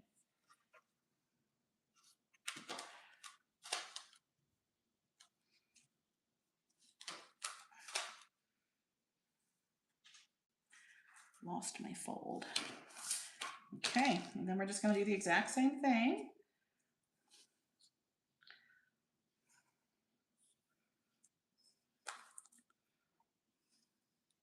Because again, we're sewing it to the fabric inner spine, not the outer spine. So we don't have to worry about hiding our threads or having a nicer, prettier stitch. There are lots of pretty stitches for bookbinding when you have a binding that's going to show. I don't have the patience for that crap. I'm just being honest. Just being honest. I do not thank you for that bin purchase, whoever that was. So we're doing quick. We're doing it down and dirty. Did I just pull you out? No. Whew, thank goodness that stayed. All right, so here we go again. Okay, gotta get my hole in my fabric again.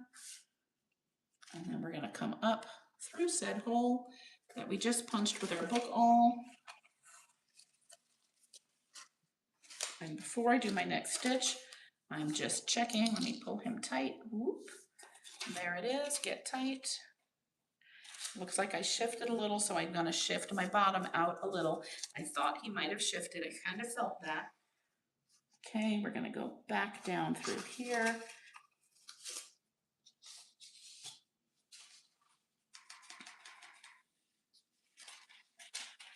And then back up. If I can find my hole in my fabric. Yep, there it is. Oh, there it is.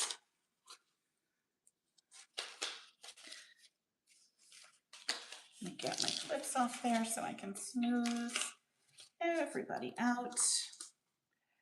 And then back down my same hole.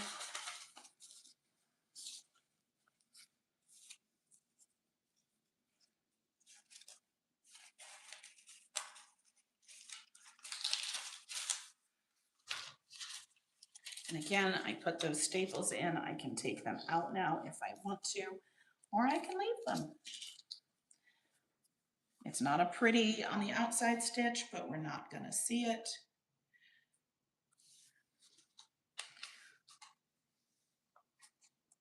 Oh, don't even bother clipping yours because we're going to go working on the signatures and then we'll put yours together afterwards. Yeah. Yep. Because that's the easy part.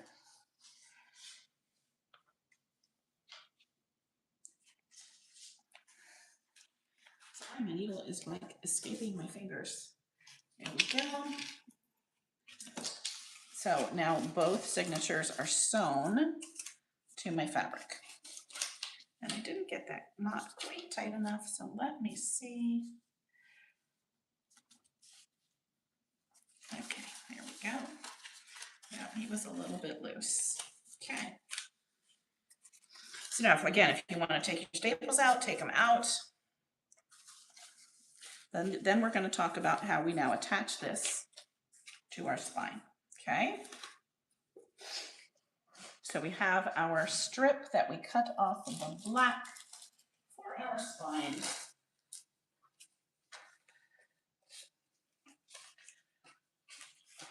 So we are going to use a little bit of the black in here. So before we go, these are the two pieces you should have. Before we go doing anything, let me just double check where else we used him so I don't have you cut the wrong piece. Because again, it's been a couple months, which is terrible, and I apologize. Okay, so that guy is there. And a square. Okay, so put aside that piece. We're going to use him later. This is the piece we're going to work with to create our spine. And get out your two playing cards, your jumbo cards, and if anybody needs more jumbo cards for future projects, there's lots of jumbo cards in the Buy It Now. You can grab a bunch of different sizes and styles because they do make great junk journal covers.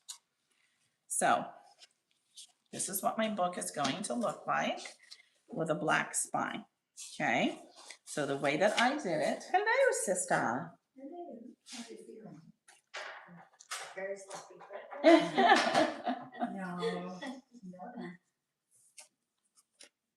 So I've cut it to the height of the book.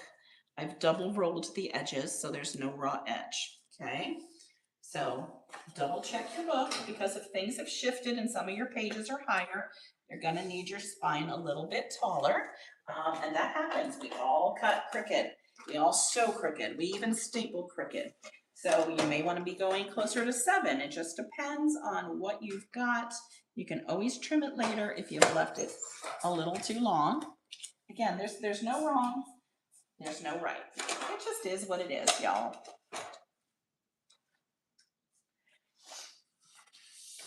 Then what I did, again, you should score to get this edge beautiful. I do not score.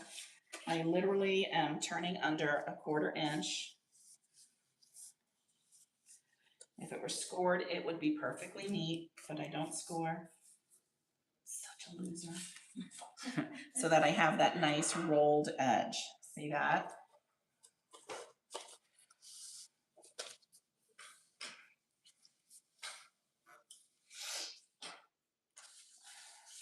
And then we love score tape, you guys. Score tape is our adhesive of choice. Score tape is not going to come apart. It is not going to, in fact, if you accidentally lay it down too soon in the wrong place, you got to start over because it's not forgiving, but it holds.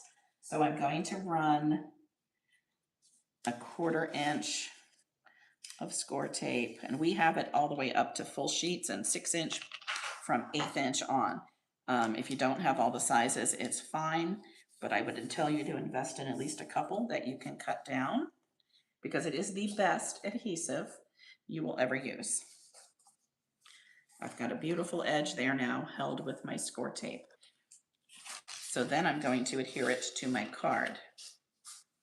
And I want to leave a tiny bit of the white showing if I can. Did you see what my baby cakes gave us away? No, I missed it. We got a raid. I'm so sorry. I'm busy teaching and looking and I'm not even paying attention. Oh my goodness. Thank you for the raid. Lorraine's, I am so sorry. I'm so busy teaching and looking at my thing that I'm not even watching the chat. Oh, so sorry. Thank you so much. That is so awesome. Let me get your name in here. Lorraine's. Oh, it would help if I could type. Wow. Lorraine's baby cakes. That is so awesome. You guys, go give Lorraine a follow. I hope you had a great show. Look, I still couldn't type. Thank you, Lou. Thank you, Lou, for the raid. Wow, thank you so much. Sorry I didn't see it when you guys first came in. We are creating today. We are also casting this on our YouTube if anybody wants to go back and watch it, if they missed some things, because that happens. All right, so you can see here, I am going to line it up right here. So again, I'm going to use my 1/4 inch score tape. We may have to go get another roll of 1/4 inch. Looks like we are almost out. Okay, so I am going to put him down right there. Yep, we are out. We'll use 1/8 inch. We'll just do 2 strips of 1/8 inch because there's an 1/8 for you and an 1/8 for me. I happen to have 2 rolls of the 1/8 inch right this moment.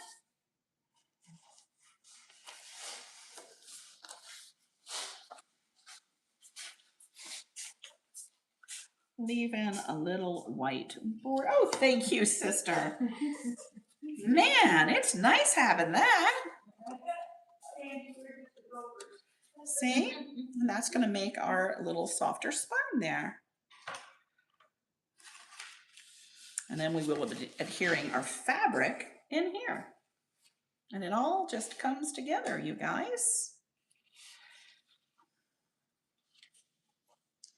So now, before I put my back cover on, I'm going to come in with him. I'm going to trim some of my excess fabric off because I don't need all of that on there. And I don't want my book to get bulky. And I'm just going to do that by hand because I do not want to try to put all of this on the paper trimmer.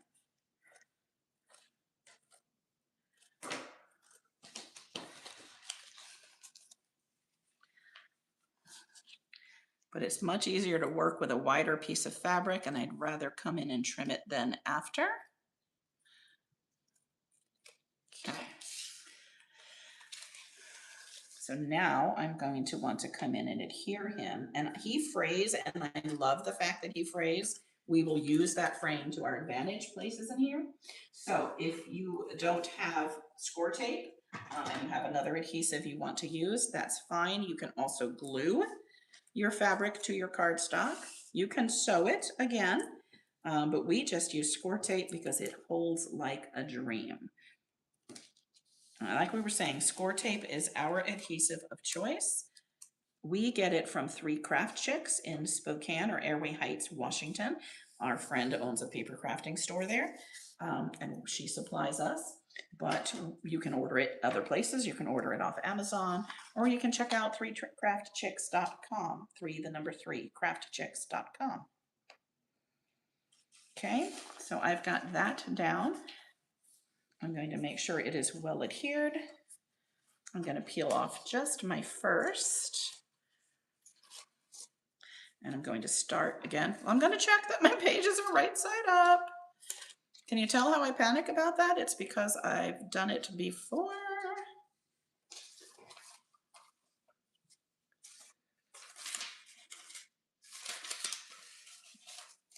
Yeah, I almost put my book in upside down just now.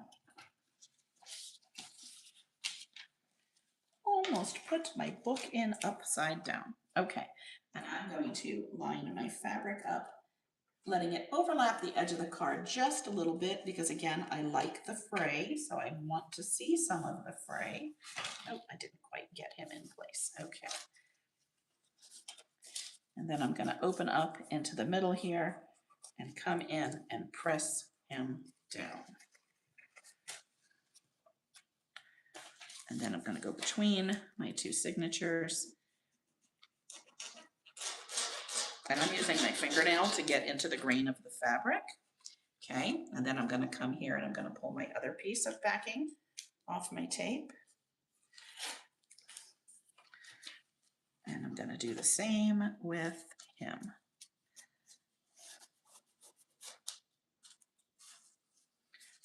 And I'm going to make sure he is well adhered. Now I'm building my beautiful curved spine. All right, now I'm going to take my other jumbo playing card and I'm going to trim down my black paper now on my paper cutter because I don't need all that width, but again, it's easier to work with more. I'm going to leave enough to fold him over. Okay, and I'm going to fold my 1/4 inch or so. Again, if you want to score them, score them. I'm just a look and fold kind of girl. Whoops. And I'm going to put my 1/4 inch score tape. Sister brought us out a new roll.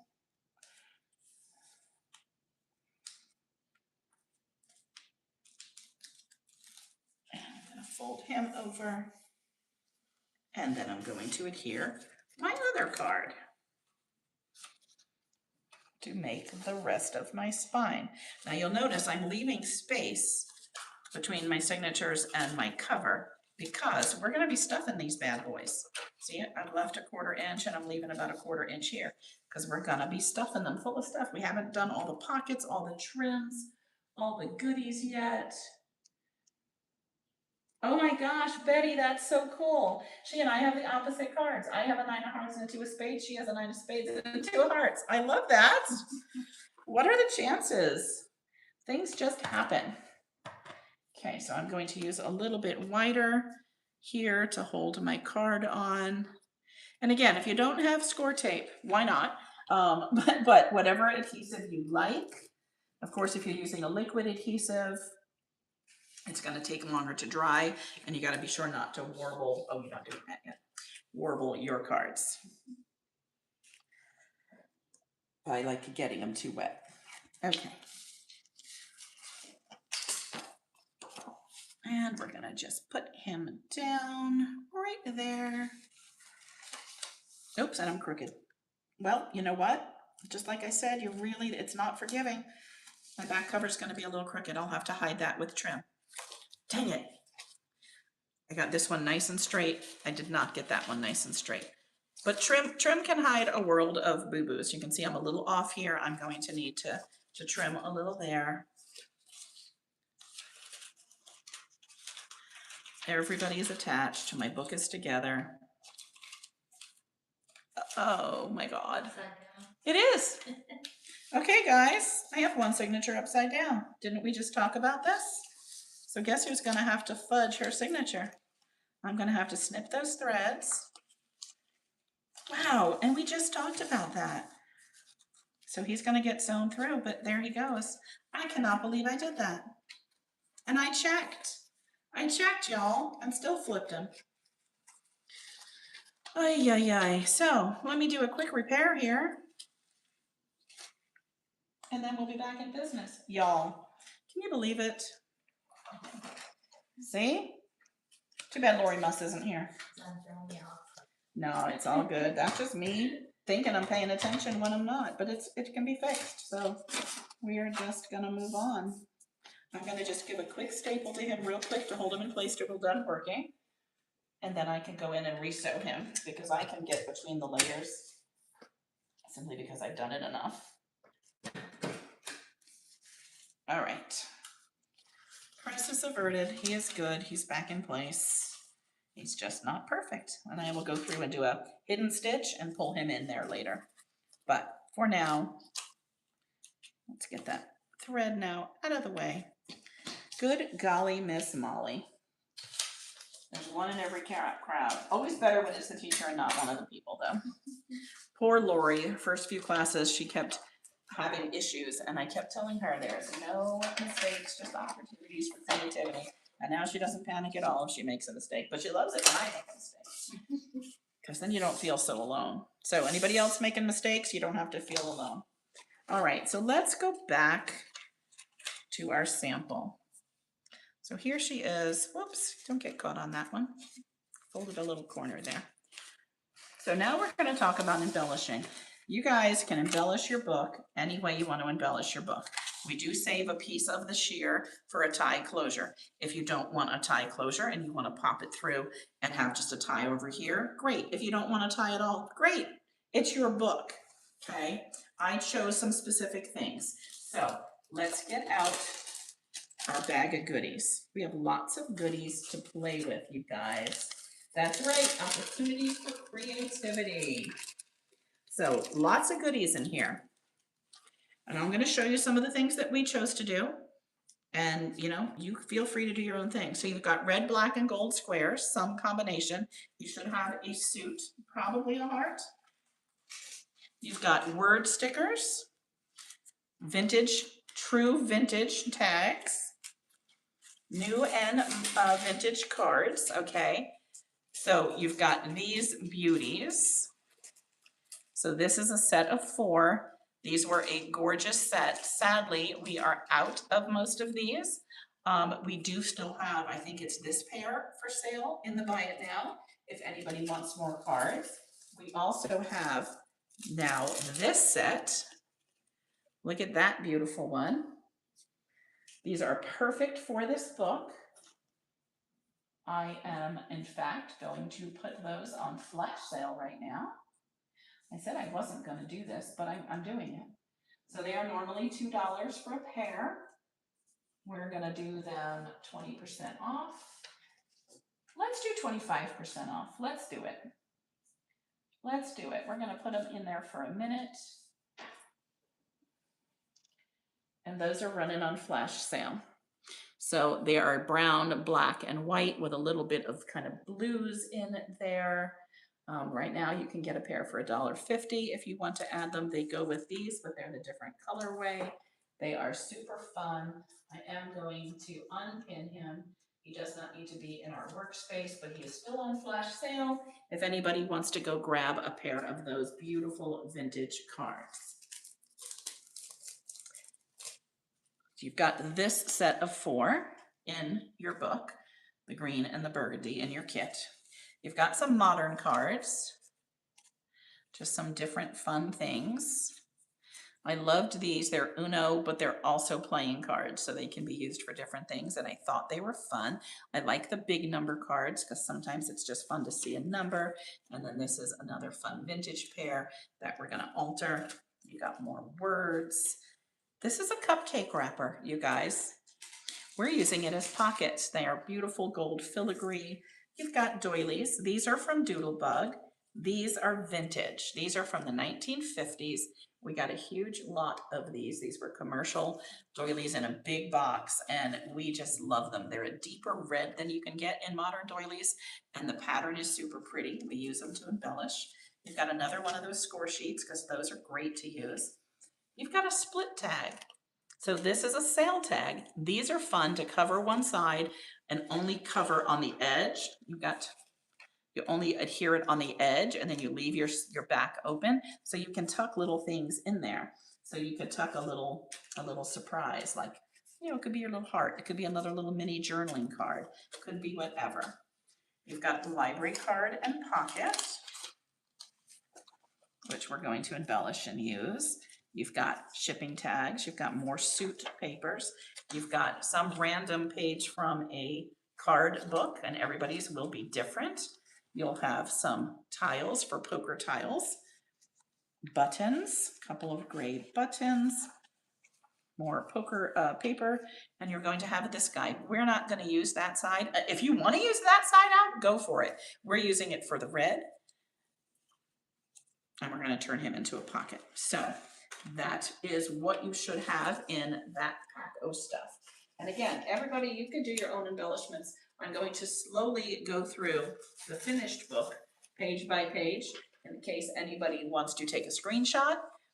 Here's what we did on the cover. Whoops. Used a tile, a couple of cards, a doily, and one of the squares to make that little cluster. That left this page alone. You can journal on it, you can add, mount things, whatever. Here we used the black lace to make a pocket, adhering the 3 sides. Used a card, turned it into a journaling card, backed it with the white cardstock, distressed it with black distressed ink. So you can journal on that. And then here is just a very plain tag. Again, we can add more embellishments. This was just meant to be the basics. You can start layering and building from here. But that, again, distressed at the back. We're going to do some more distressing later if we have time.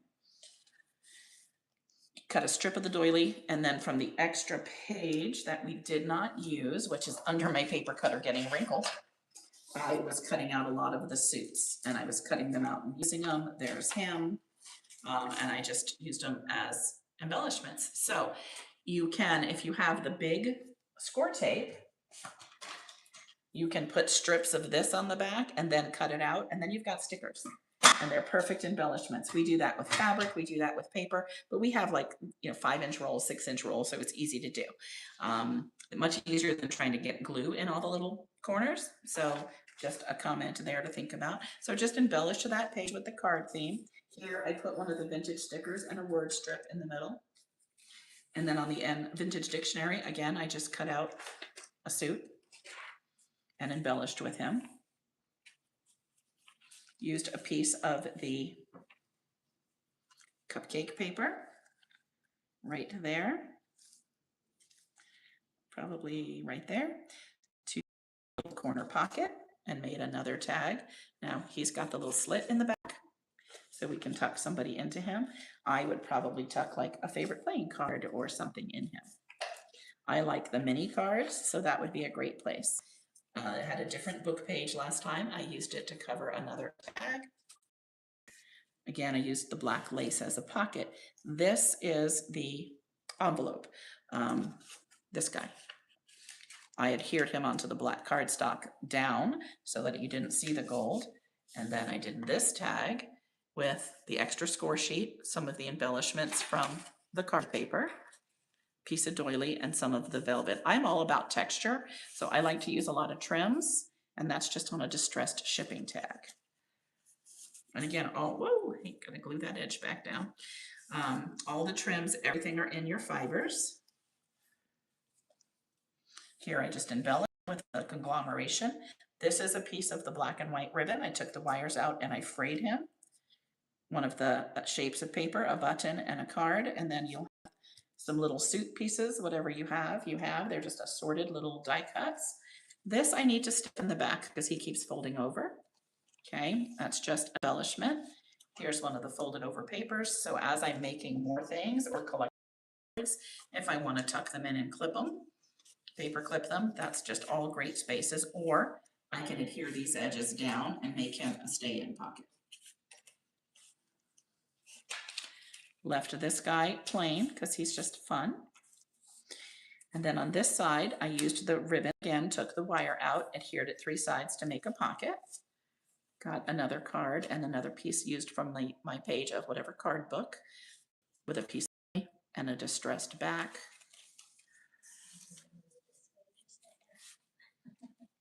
Oops, okay, there we go. Trying to make sure I'm on screens on both formats. And then this was one of the trifolds. Now my intention is to put lined ivory paper on these to be able to journal on. I just haven't done it yet, because after everything that was happening, I never got back to it. So again, I just distressed the back of this one and put him on the rest of that red doily. Remember earlier, we cut a piece of him off. Here's the rest of him. Okay, so we don't throw anything away. I probably did him first and had that edge and then said, oh, this page could use something. Sorry, I'm off the page again. So, and then here I just put some red velvet. I've distressed this with some black and just left a good journaling space. Left this guy alone. Here's the black fabric that we used for our spine, and I frayed him, put him on there, and put some word stick on him. There's a little piece of black ruffle in your bag. I just used it to edge that. This guy's just, again, another fold over that could be turned into a pocket. In fact, let's turn him into a pocket. So I'm just going to use my tape runner, because I have other cards I want to put in here. So a new set of cards that we got after we after we sold this kit. I'm going to put him on flash sale right now while I show him to you. He has to be in this book. I mean, like, he is the perfect foil for this book. I'm going to put him on for 2 minutes. Look at this guy. Red and black, and it's all gaming. We have backgammon and checkers. We have checkers and dice and cards. And these need to get added into this book because I think they belong. Those are running on flash sale. If anybody wants, they're normally $2 for a pair. They are running right now for 25% off. If anybody wants to grab them. Thanks. Oh, Angie, thanks for that. Girl, you could have just taken a pair home with you. I hope you have Port Pickleball. I hope you didn't just pay for shipping. They just need to be in this, don't they? I mean, so these are going to get tucked in here. Of course, I will alter them, but they're going to go right in that page. So got those after the fact, or they would have been, thank you for that purchase, or they would have been in. Again, another tag. I used some of the paper the black fabric. And again, I don't waste anything. That was an offcut on here I used him to embellish with, because layering and texture is everything. Another quarter of a doily this time, glued onto the page with words. Left him alone because that vintage railroad piece, railroad ephemera, vintage railroad ephemera is a thing, you guys. I didn't want to bother him at all, so I just left him. And then cut out one of the cards and put him on there. And then here is where we attached the library card and pocket. Now, you can see I distressed him. I distressed the card and put a word on him. I distressed the pocket in and out. I used some of the decor on here and a piece of red lace. And then I attached him hanging off of that page, so he would be wider than the page. And then on the seam here, I put a piece of velvet ribbon. Then remember we talked about envelopes? They are the perfect place for a card to just pop in. And again, I cut out a suit and decorate it. And I did doilies here. And one of the papers had little, the little numbers in the corner, and I cut them out to be like little mini cards and just like a little hand of cards there. And then here's another one of the set of 4. I've got 2 on the cover and 2 in the book. A piece of the velvet, another one of the squares, and a suit. And then this is a pocket. So again, if you're getting more cards, you can just pop them right in. Like say you get this black and white pair that we didn't have when we made this kit. Grab yourself that pair. They can tuck right in there. They're perfect. In fact, I'm going to leave that set in there. I've got to remember to adjust my inventory. On the bridge sheet, again, I just used a doily and a suit. And then this guy, I put a little piece of a card that was left over, because you've got pieces like this. They're not full cards. What are you going to do with them? Well, that's him. I cut him a little shorter. I tucked him in on that doily. Then I pressed the doily down and inked over him, so some of that would come through just to make the imprint. Again, this is satin ribbon and the suit. From this piece of paper has embellished like 10 pages in here, you guys. Here's the last of those 4 cards. Velvet ribbon and a button, just kind of tailored looking and a little preppy, just kind of fun. Another paper. This one is where I put that trifold that we distressed. And again, I'm going to add lined areas on here to write on. Or I could just add a little pocket for a playing card, because a playing card would fit right in there. Lots of things that you can do. Another doily. Left the railroad paper alone. On the score sheet, I cut out a piece of the paper for the suits, and then I used another piece of the cupcake paper here to make a pocket. And that's another pockety one so that we can tuck things in him. And a tile. And that's the book. So you can embellish any way you want. There are a few things we are going to do together so that we can talk about how and why. We're going to start by altering some cards. So first I want to see what I need out of this for my tags, because then I want to use some of it.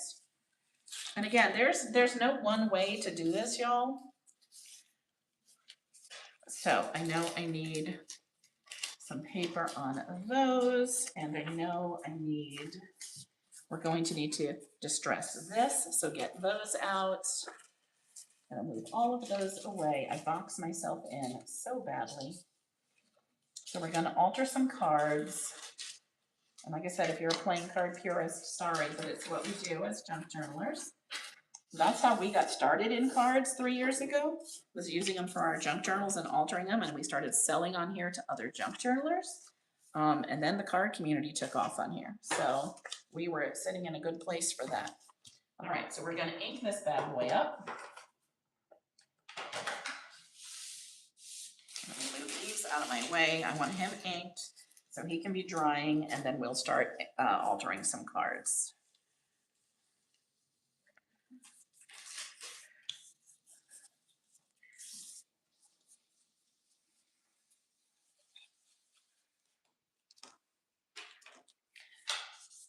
Just a little bit of red here and there. Again, there's no wrong or right. You do what looks good to you. You don't like the distressed look, don't distress. It's all good. I did not re-ink these. I want this a little more subtle, so I am using what's left in my brushes, because ink really hangs out. Now, the black I am re-inking, because now I want to bring some dark in.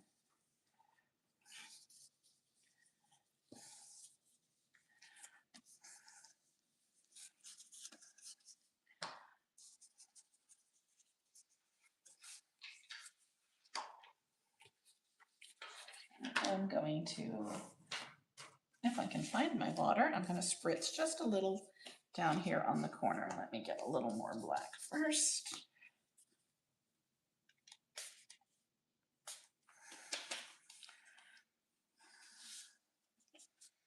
Shouldn't do that when it's wet, but I'm impatient. Okay. Then I'm going to pick words for him.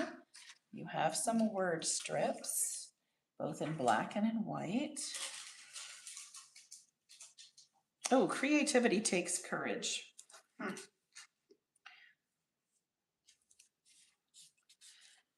Creativity takes courage. That's going to be my saying for that guy. Okay. Then, altering playing cards. Again, there's no right or wrong way to alter playing cards. You do what you like. And if you have a hard time altering playing cards, start with new ones, not fancy ones, not anything special, okay? I like to alter playing cards because I like to turn them into a journaling tag. That's the whole reason that we have them. So it'd be fun to alter the back of him with something like that, but then I'm not going to be journaling on it. And that's okay too. If you're not going to journal, you can certainly use your papers. If you're going to journal, you're going to want to use something more like your score sheets or something a little bit different. I think for this one, I'm going to use my other score sheet and do it differently than what I did on the tag last time. So when you're going to alter, you need a good white glue. We like a PVA glue, which is a white flexible glue, and you want it to be a pH neutral. So we use art glitter glue. It is not glittery. People worry that there's glitter in it. There is not. It is made with this fine point to do fine glitter work. That's where, oh lovely, just pulled the head off my pen because it was stuck in there. Wow, it has a very fine tip. Now I'm gonna have to replace my pen because I just pulled the head off of the pen. Okay, well let me put him there so I don't lose him. So if I don't want it as fine, I can take my fine tip off. If I can get it off, it's probably glued on.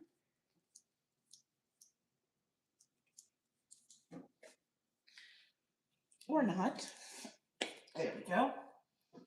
The fine tip is for getting under tiny, tiny edges. The regular tip is like this.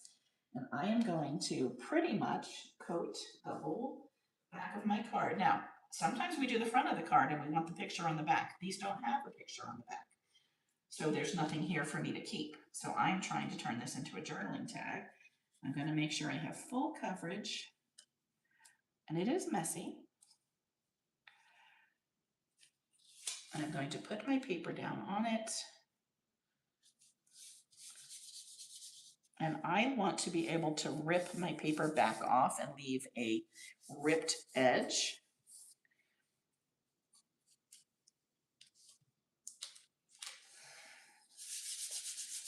So I have to let him dry. I'm gonna get all those air bubbles out. I'm gonna have to let him dry completely, like overnight or several hours. And then when I come back, I left a corner hanging over so I could tear it back. So I get just a little bit of a torn edge that will take the ink beautifully. And then I can ink it up and I have a place to journal, or I can add embellishments. And we love to do this with antique book pages, with antique dictionary pages, with antiques. If we want to journal on it, then we'll do something like antique ledger papers so that we actually have space to write. So I got a little glue on this side. I'll have to clean off with a little water before it dries. There we go. And I'm going to set him aside to dry. Then if I wanted to instead do a picture, I can still use the glue, or I can just use adhesive. which is what I'll do for this guy. So this is my tape runner. Hang on, I gotta get, can I have, is there any more? Yeah, sheet of paper? No, that's my cardstock, dang it. Can I, yeah. Oh, you're using your cardstock Yeah. now. Isn't there paper over there?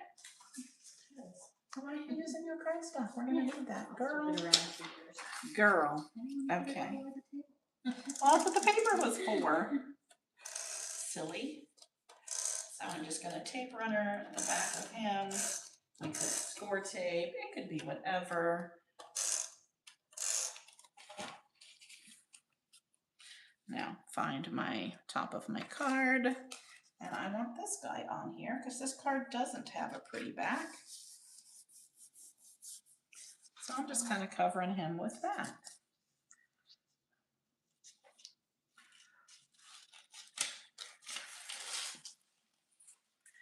There's just a few more things on here that we're going to do together. And then I will post a slow flip through also on YouTube so you can see how we chose to embellish in case you need some inspiration for embellishing your book.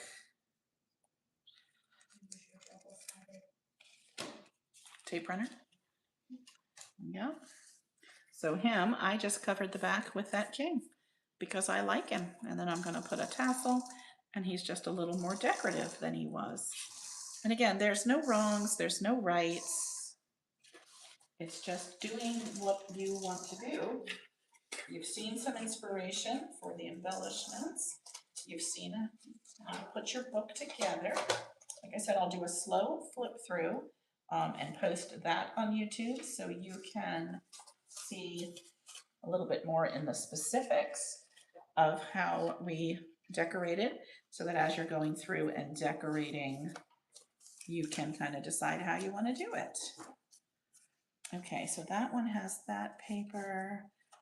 That one, I'm just making sure I've got all my tags right. Okay, so 2 tags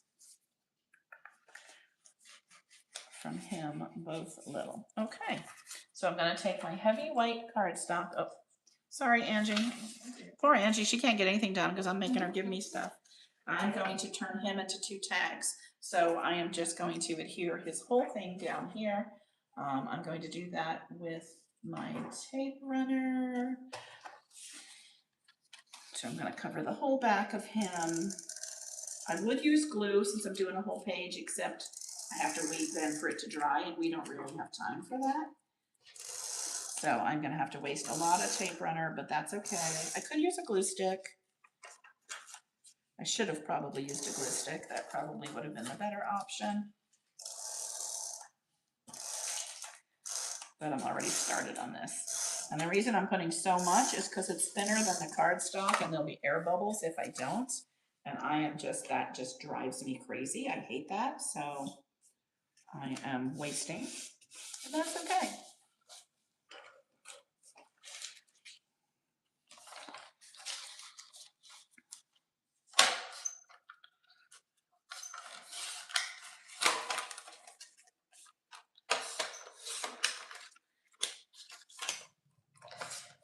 And depending on what your page looks like, my tags were a completely different size last time because my page ran the other way. I am just making some tags to tuck in so there's no right or wrong. So I am just going to probably do, do 2 tall. Well, now I got to think about that because I don't want 2 skinny tags. And that one doesn't have, maybe I'm just going to make 1 tag. I might just make 1 tag this time. And that's okay too. And make him a little thinner. I think I liked the other page I had better, and they were random, so it is what it is. What do you have for a page, Ange? Oh, so now let me show you Angie's page. She'll be able to make 2 tags. She'll be able to cut hers right down here and make a tag with those hands and a tag with those hands and some of that at the top. So I didn't have such a good image, so this is what I ended up with, and I'm okay with that. I will round my corners on this. I will ink him, and I will embellish him at a later date. Do you want that, or do you want... So glue stick is what I should have used. That will work well for him. Then I'm going to make some tags out of some of my papers. We're going to make the ones that I talked about that have the peekaboo. You can see I box myself in. I do this all the time. I have a 6-foot desk and I work in like 18 inches square or maybe 12. Does that fancy runner hold score tape? No, this holds the Easy Runner Grand, which is the only other adhesive that we use. So we use that and score tape. Those are our two. Light duty, we use this. Heavy duty, we use this. And you guys check these out. And this, because you want to store your glue upside down, so it's always at the ready. These were 3D printed. We got these through 3 Craft Chicks. They have all kinds of great colors. We love those. Okay, so your split tags. Okay, when you go to do your split tag, you are going to put your tape just around the edges. It is so fun.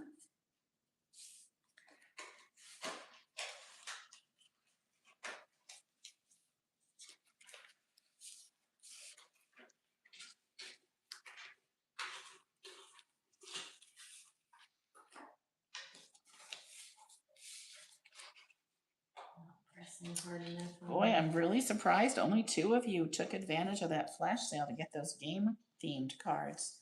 Those are so awesome. And I know some of you have bought them from us before, so you might not need them. But those are great. I'm so happy to add them into my book. Sister's got a roast in the crock pot. It's been going since this morning and it smells so good. So I've only put my my tape on the edges. Wow, I could not spit that out. Adhesive is the word I was looking for, but it wouldn't come out.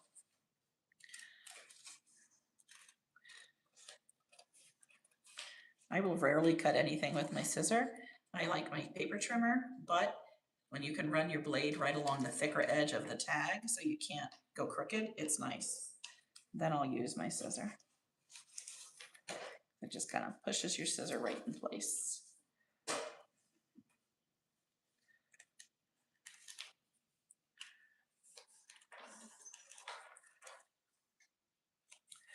Okay, so my paper is adhered. I'll be able to embellish and put my ribbon on. And then I've got my little spot back here to tuck in. I can embellish him with suit info and tuck him in there or whatever I want to hide away in there. I can put my little heart in there, heart in the diamond, whatever I want to do. I will ink him.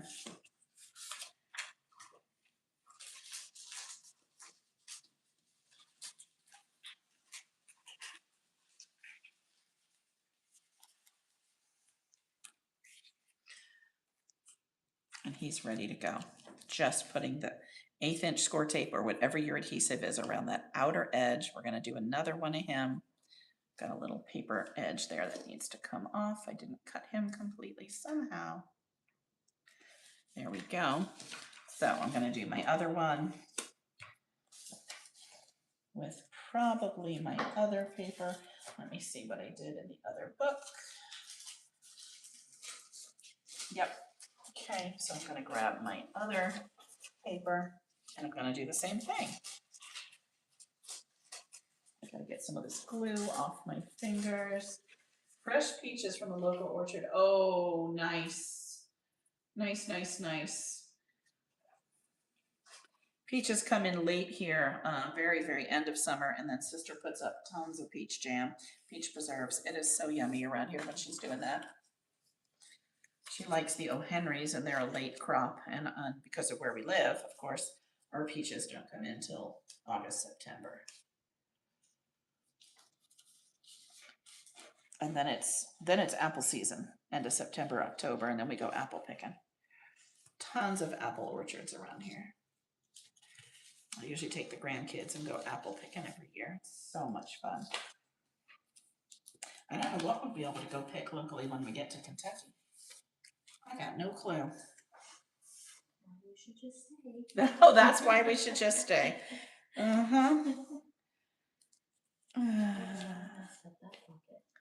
I glued the whole thing. Ah, that's okay. Don't make it a split then. Not a big deal. You have another one. Your other one can be your split. Wasn't thinking about that. Yep, just your edges. So I just put the 1/8 inch all the way around the edge and then adhere the paper.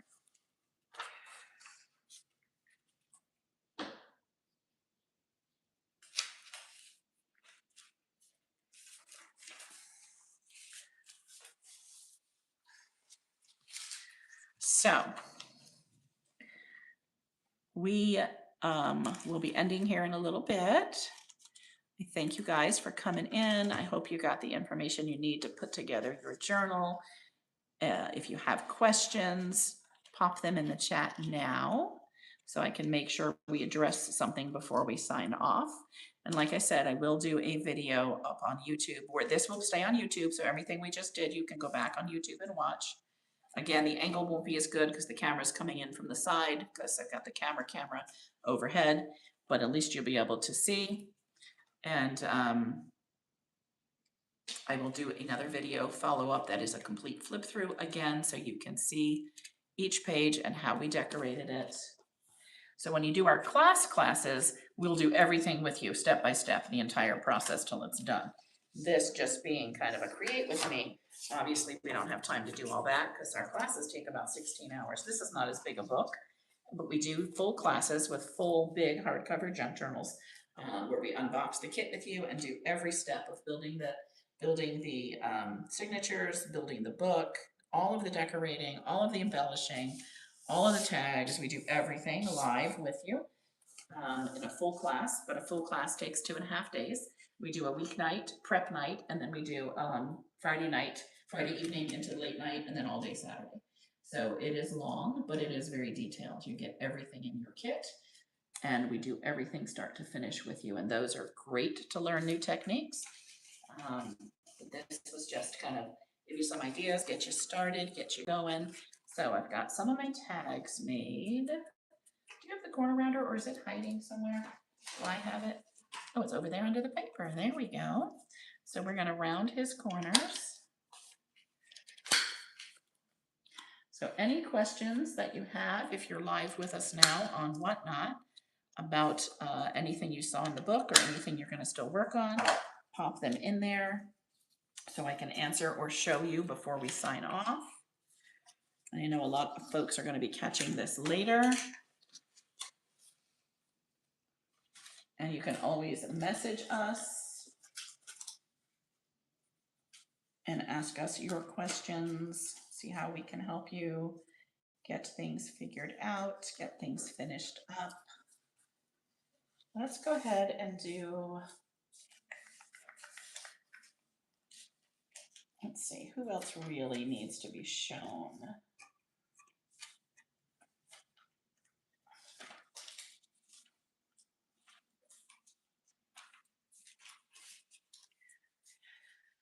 Is there anything else you guys really would like me to show you? Let's talk about this guy. Okay, so he is hanging off the page. He is in the second signature. He's sticking off the page. So let me go to him in this book. I cannot believe I sewed that one in upside down and had to remove it. Good golly, Miss Molly, I'll tell you. So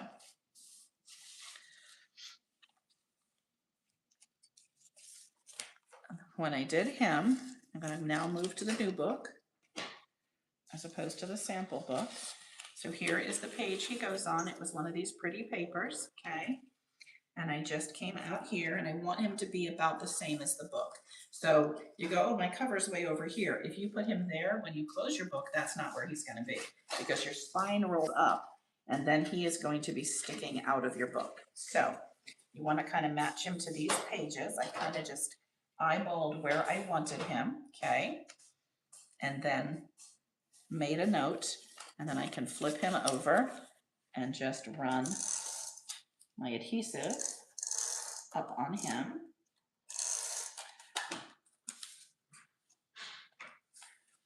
And then come back here and set him in place. Oops, and I still did I not? No, good, I got him, okay. Whew. I thought maybe I was still off, but we're good. All right. Then I can embellish him.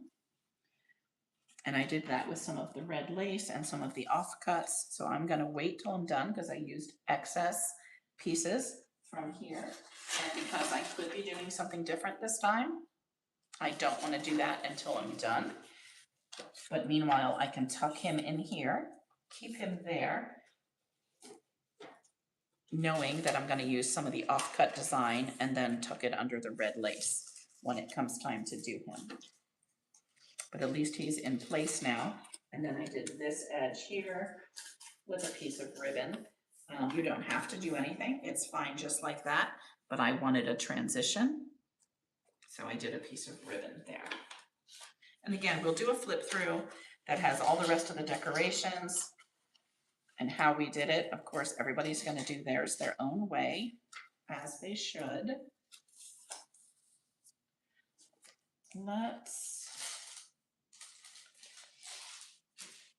Let's do him. Where is he? Yeah. So I laid him down just like that. Kind of held him. Got my, I am such a messy crafter. I'm looking for my black brush. Here it is. My black brush that I was hiding underneath my tape runner. And I'm gonna come through here. And I'm gonna ink right through my lace. And then I think I'm gonna go back through with some red on the roses. I did not do that last time, but I'm feeling like that's what I wanna do this time. And you know what? It's my book. So I can do that. So there's my lace. I love my lace pattern. Hopefully I'm over far enough. I love my lace pattern there. And all I did was hold that down and ink right through it. And now I'm gonna go back with the red.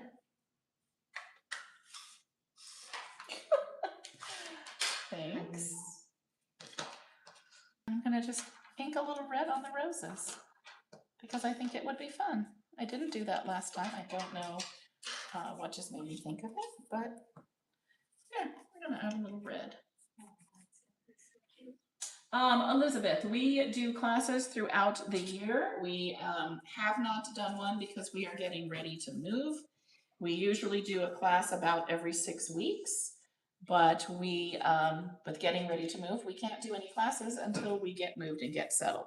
So we've put them on hold, but we normally do one about every 6 weeks. If you follow us on social media, there will be posts when we do have a class coming.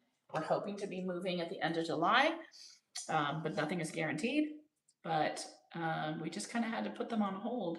We were going to do a floral class this spring and it got delayed. And then we're like, okay, until we're done moving, we can't, because we can't definitively predict out far enough. And we don't want to schedule something and get people ready for it and then end up being that we're going to not be able to do it. So they are on hold. However, in the next few weeks, we will be coming on here and doing another live, and we'll also post it on our YouTube about how to use a golden book to do a junk journal, taking it apart, adding your pages, sewing it back together. So I know a lot of people are always interested in that. It'll just be a tutorial. It won't be a class. It'll be free if you want to take a look at that. We do show our junk journals a lot in our Monday night shows to give you ideas and to share inspiration.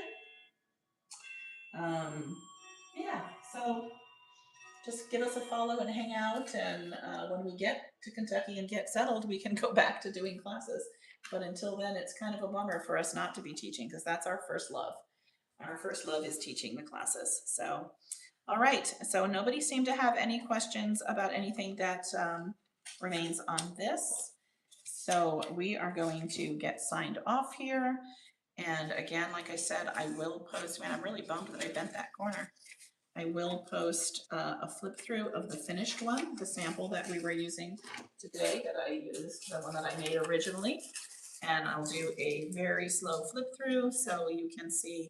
I'll take out each tag and show you like what we did on it so that you can finish up your embellishing the way you like, but with some more inspiration. Again, all these little fun things that add they just add a finished appearance to it. When you add like the little gems, or you add the little doilies, you add little things, then it just kind of gives it a more cohesive and finished look. And texture, you guys, you'll notice in your trims, there's lots of texture. There's velvets, there's eyelash, there's lace. Texture just changes the look. It just gives it a more completed look. So it's what we love to do. It's how we work. Not everybody's style, and I get that, but it's what we love. So we will see if there is anybody on to raid. I'm used to reading from my phone. I don't even know how to read from here. Let's see. Sister, are you in as us? Are you looking for Ethan? Or cards or junk journals. Who can I see? Let's see. Who is on?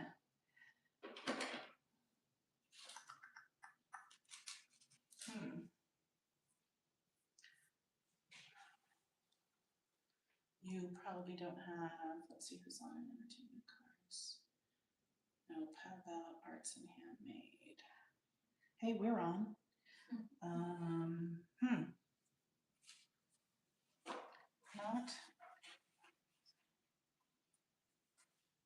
Not really seeing anybody with this kind of stuff right now, other than card raid trains. And not all of you are card people. Oh, let's go to Y Delaney. Y Delaney Y. Let's see. I don't know how to do this from. Can you raid Y Delaney Y for me? I don't know how to do it from a laptop. Only has one. I know. Yeah. Yep.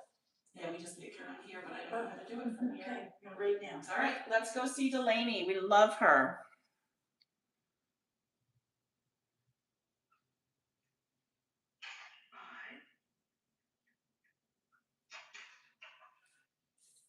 Yeah, no, I won't raid Melissa. Yeah, I won't raid her. Who? Melissa. I just think she's ridiculous. What's ridiculous? Her price?